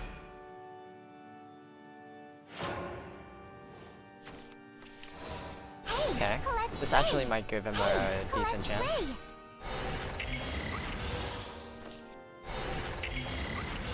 It's basically push him to under Vengeance, but he can get a Force Protector. Mhm. Rhinoceros. We'll see a Bahamut. Instead, wow, the Corolla wins. Alright, that's rough. That's 1, 2, 3, 4, 5 plus 2. Unless if he doesn't go with Bahamut, he can play with the Alucard. Actually save him too. Use Bahamut is death. If Alucard heals himself. But Alucard doesn't heal unless he's in Vengeance, right? You're right. Uh-oh. Oh, right. He's in trouble. No, that last evolve going to just do this for him. Though, all those 3 rhinos needed was a way through. And he plays the Bahamut anyways. Maybe just wanting to get that lethal threatened. Want us to accept his fate standing up here. 7, 8, 9, 10, 11, 12, yep. It's 2 fairies and 3 the board. Was that exactly 12 damage, or did he have more? My screen's a little frozen here. Stream share is also beginning to into a power point. Not too bad though. So 2, 4, 5, 7. No, okay. With the evolution point, he would have dealt the extra 2 damage he needed. Because I was about to say, the Unica threw him off to healing because of Alucard, but looks like that wouldn't have mattered.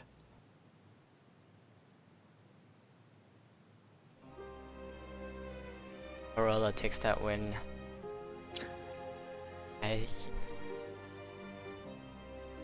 Rest in peace. Even the Alexander avatar making me sad.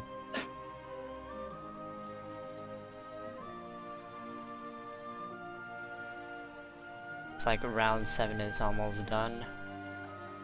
Quite timed. 5 hours from 2 o'clock and leading into a little bit late after 7. Just a pretty good time.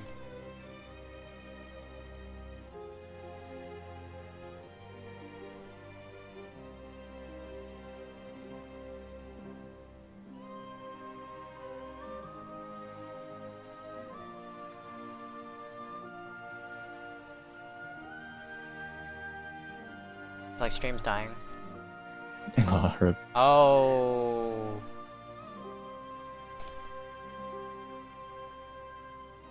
Are there goblins in your computer?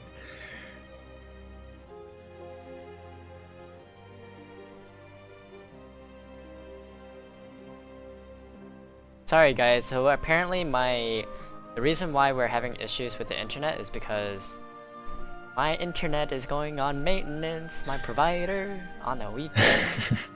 Ah. Yeah, this happens on occasion, once a month kind of thing. So this is something that we can't avoid, unfortunately. So please bear with the frames. There isn't much that I personally can do or what Twitch can do, but dropping frame has to do with my provider going on maintenance. Happens once a month on a weekend. Why of all days they decide to do that? Just don't know.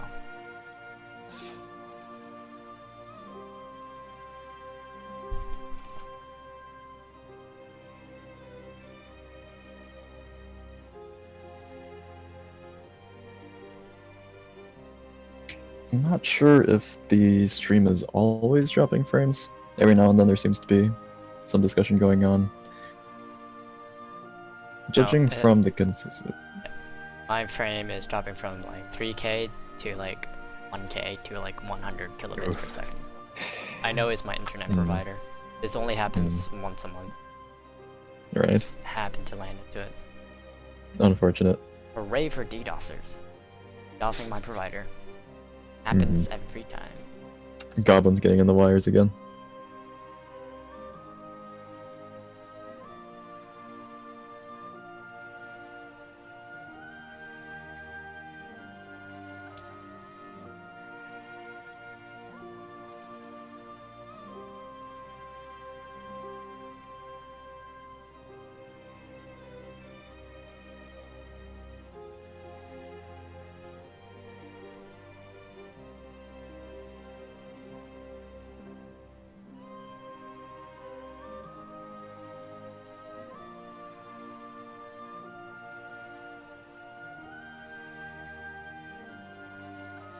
Looking like most of the scores have been submitted for round 7 now. All finished up. Raven's the only one undefeated. Specialist, Cietiel, our friendly Korean player, Onion Sheep, Noris Waifu, and Ritoko, all looking strong with a 6-1. Gengar busting into the top 16, now 13th.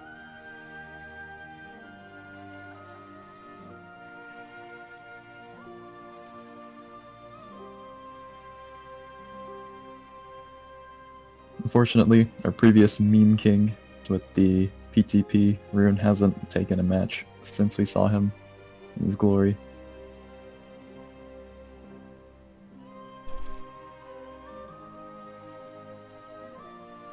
Lots of players continuing to fill the did not finish truck.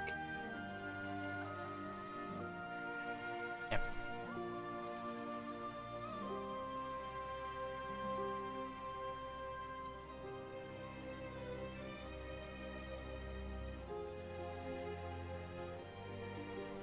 Alright, let's see.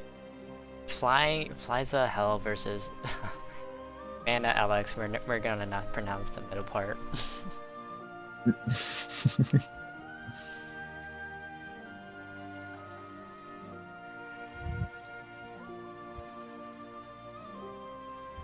Let's see.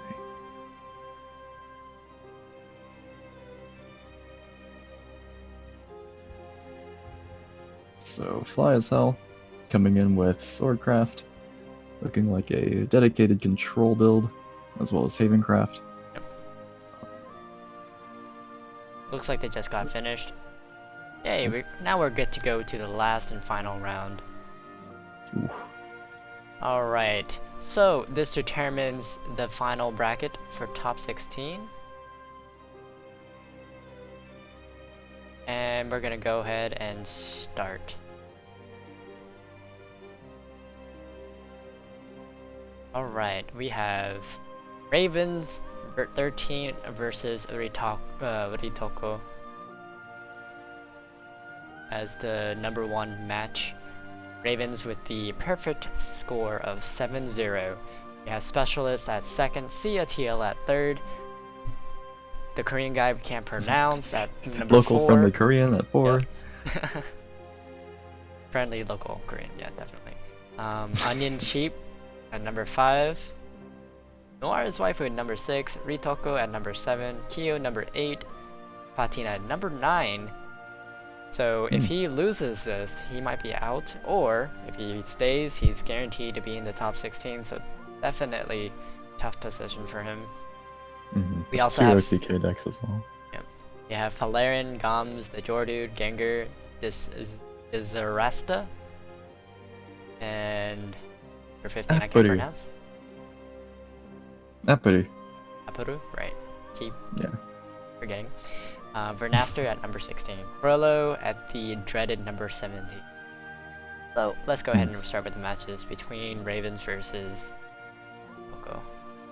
Last chance to smear that undefeated name.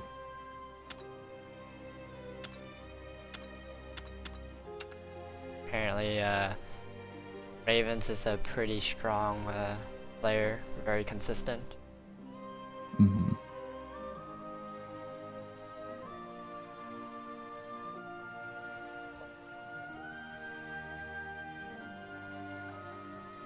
Gonna see how the bracket is. What happened to, I believe Goms is gone now too.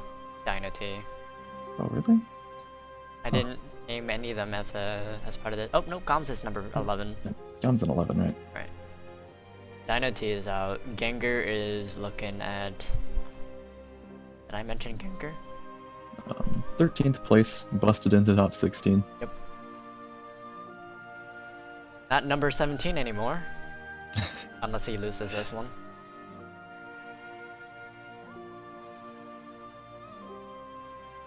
So, it all depends, I guess. Like Ritoko was playing Trollblood alongside Daria. Raven's playing Roach Daria.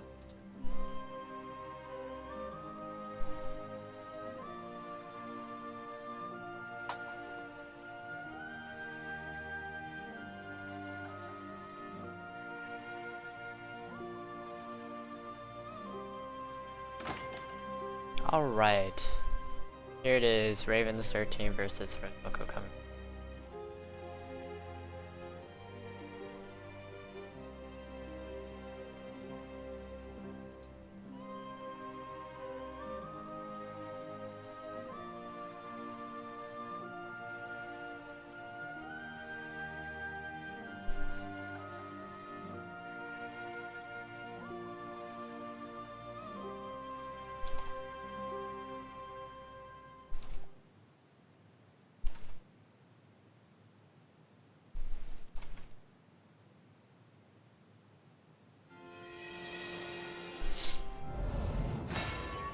Alright. Starting off with I guess you're looking the for a tried, fight. the true, keeping it Let's see you simple, in the action. Daria mirror.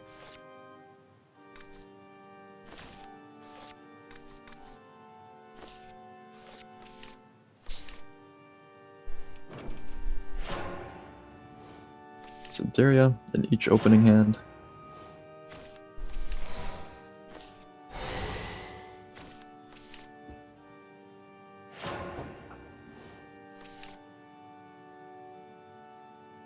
Alright.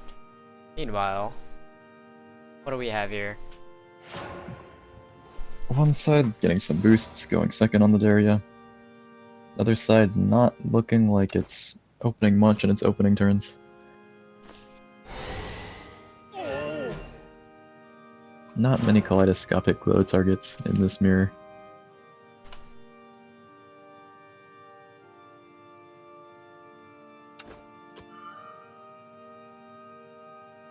The clay golem's gonna hit the board.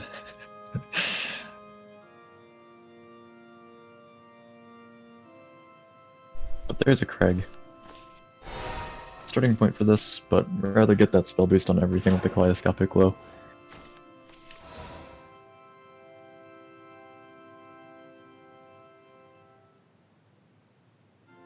Let's see.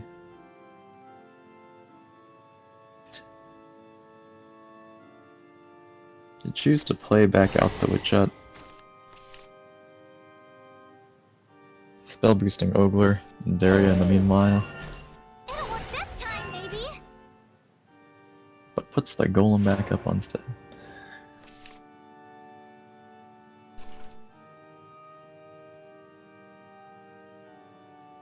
However, no evolve. Going first, Piercing Rune and Demonic Strike in hand. Craig alone, seeming kinda slow, but maybe a summon ice form could deflect some of this pressure he's feeling.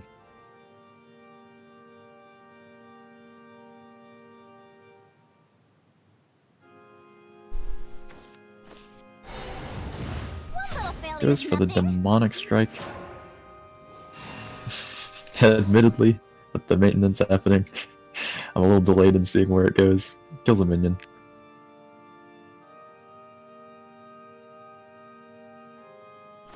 It's knowledge I seek. You're done for.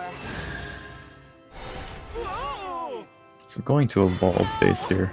No Piercing Rune in hand, but noticing his opponent playing this slowly, hasn't gotten that many spell boosts. I'm just a mage who's as old as dirt. You're done for. It's just like back in the old days. Evolving Levi, Piercing Rune, but Piercing Rune not able to kill anything by itself. How interesting. Maybe, just maybe, this magic will help.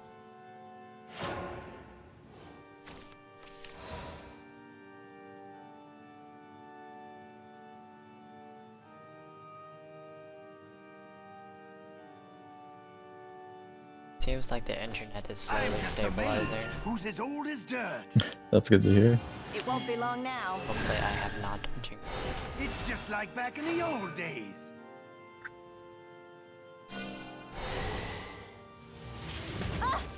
Nope, I jinxed I'm it. trying to...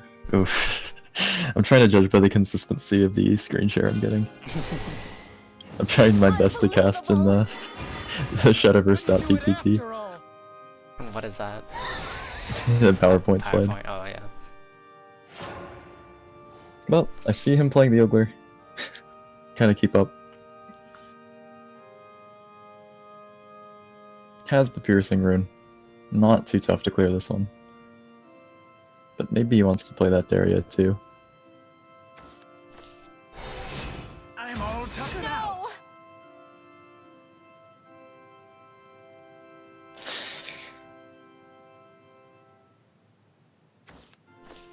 Sorta waiting to see if I get any. Okay. Looks like he played the Summon Ice Form and the Piercing Rune. The whole frame is enveloped in a dazzling flash of white. I recognize this as as the Daria animation.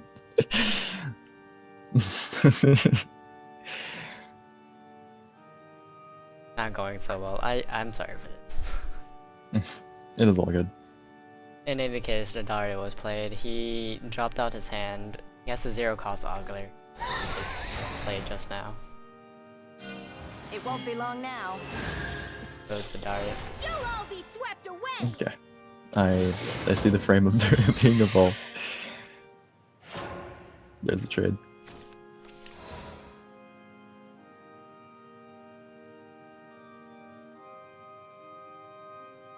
You throw away this hand? On the frame I'm at,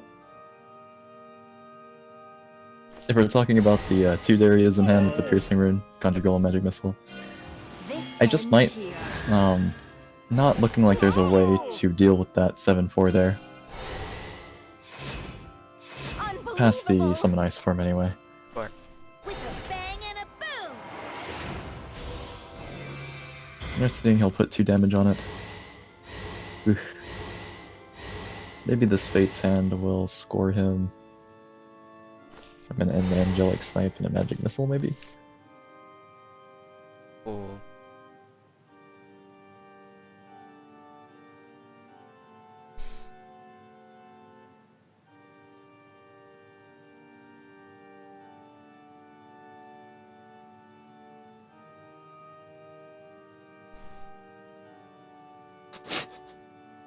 You know, it's still terrible. No. It came back just as yes. I was on the verge of saying ready for the next leg, but I see him playing out one Ogler. And the other Ogler, and the Emilu. Yep. Massive field, very difficult to deal with this. Yeah.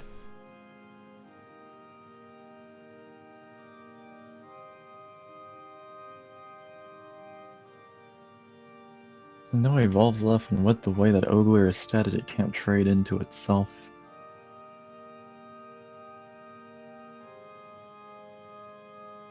But not sure what Daria could pull him that might get him out of the situation.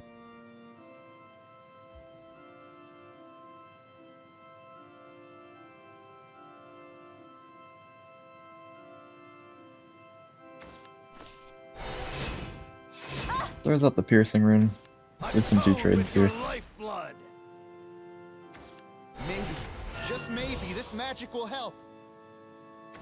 With a bang and a Hoping boom. that 3 trades will be enough. There is a Blade Mage in his hand. Let's see. Drops him down to 7 on board, 2 in hand. Scary. From where I'm looking, Daria just discarded his hand and did not care to draw him anything. Never mind. I lost? Yeah, right. How's the frame? I'm seeing the Daria trade. One little failure Gets the is nothing. Kaleidoscopic, but not enough mana left over to put that 4-4 out. So Dance of Death, Blade Mage, gonna do it for this. That 11 damage. Spicy Blade Mage coming in. Atone with your lifeblood. No, unbelievable. That's Impressive. game. Looks like you won. Going to Ritoko.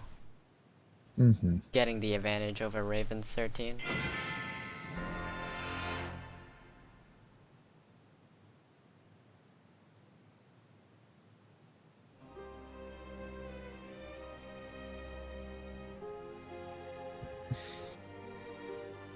Seems like At the- Molotov dropped out as well. Oof.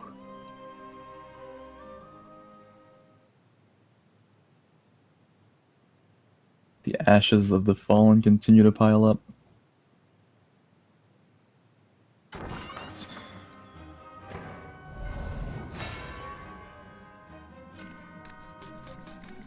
Time to get started. Next up we get to see the I blood. guess you're looking for a fight. Is this control? Yes, it is. Mm-hmm.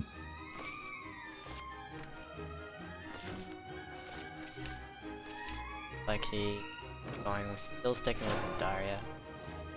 Alright. Hopefully, going second, Blood can win this targeting matchup.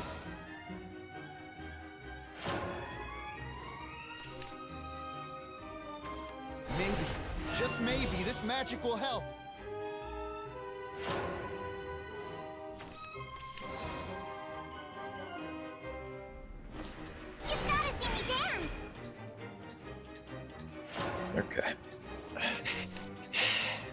Craig, here's Unica.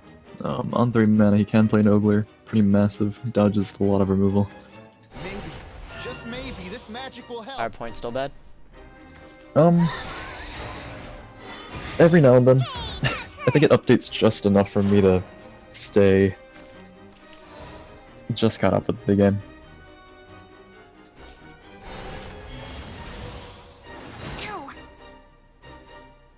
So I see the Dire Bond coming down. Maybe I should be trying to cast instead of like confirming visuals here. Lots of removal in this hand. Actually, his entire hand is targeted removal spells, but no Daria to forgive him for dumping this hand here. Does pick up a lot of hungering hordes, so but no utilization to clear out any of them. Mm-hmm. They all what do 383 damage each. Mm-hmm.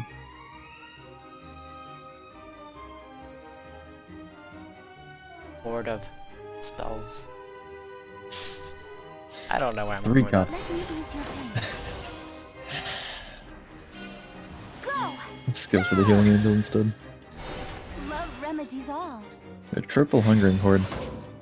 2 play points for 3 damage as removal is always very spicy, but it's very rare that I see it really get that value from its effect on hitting the same named target. Still no Daria. Definitely going to be in trouble if he starts to run low on resources here.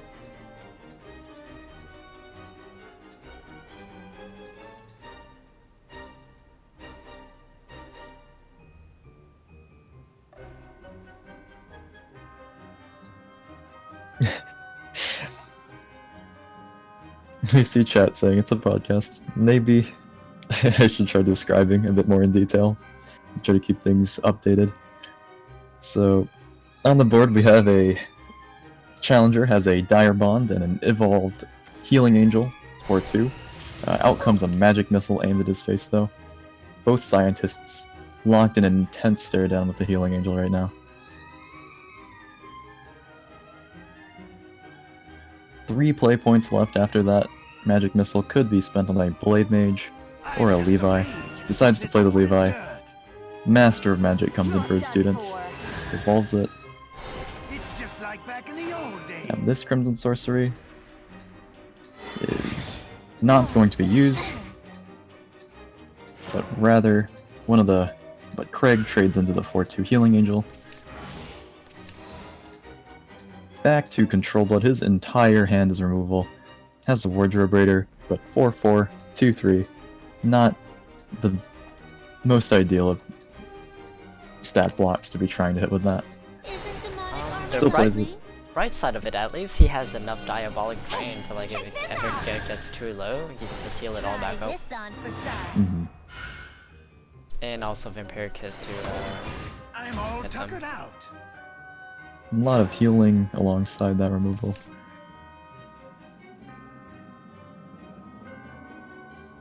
So here comes Wardrobe Raider. Ready for the next slide. Makes that trade in there. Or 1, but Magic Missile about to punish that.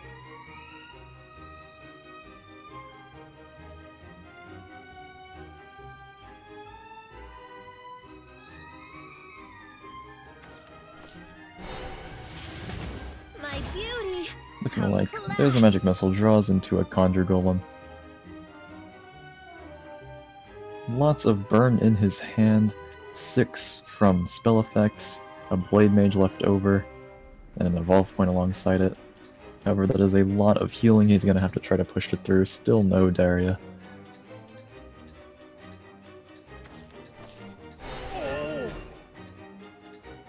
Yeah, I would not go with the Blade Mage or the Crimson Sorcerer to push him on. It's also a tough decision too, like most of the time, the question is, put him on Vengeance or not to? Put him in Vengeance, you get screwed over. Don't put him to Vengeance, you still get screwed Still over. has... Control Blood loaded with a lot of strong options whether you put him in Vengeance or not. Even outside of it, still has 3 Hungering Hordes ready to clear out whatever field he needs. Maybe it's time to use it. Mm-hmm. Maybe this will be his best chance.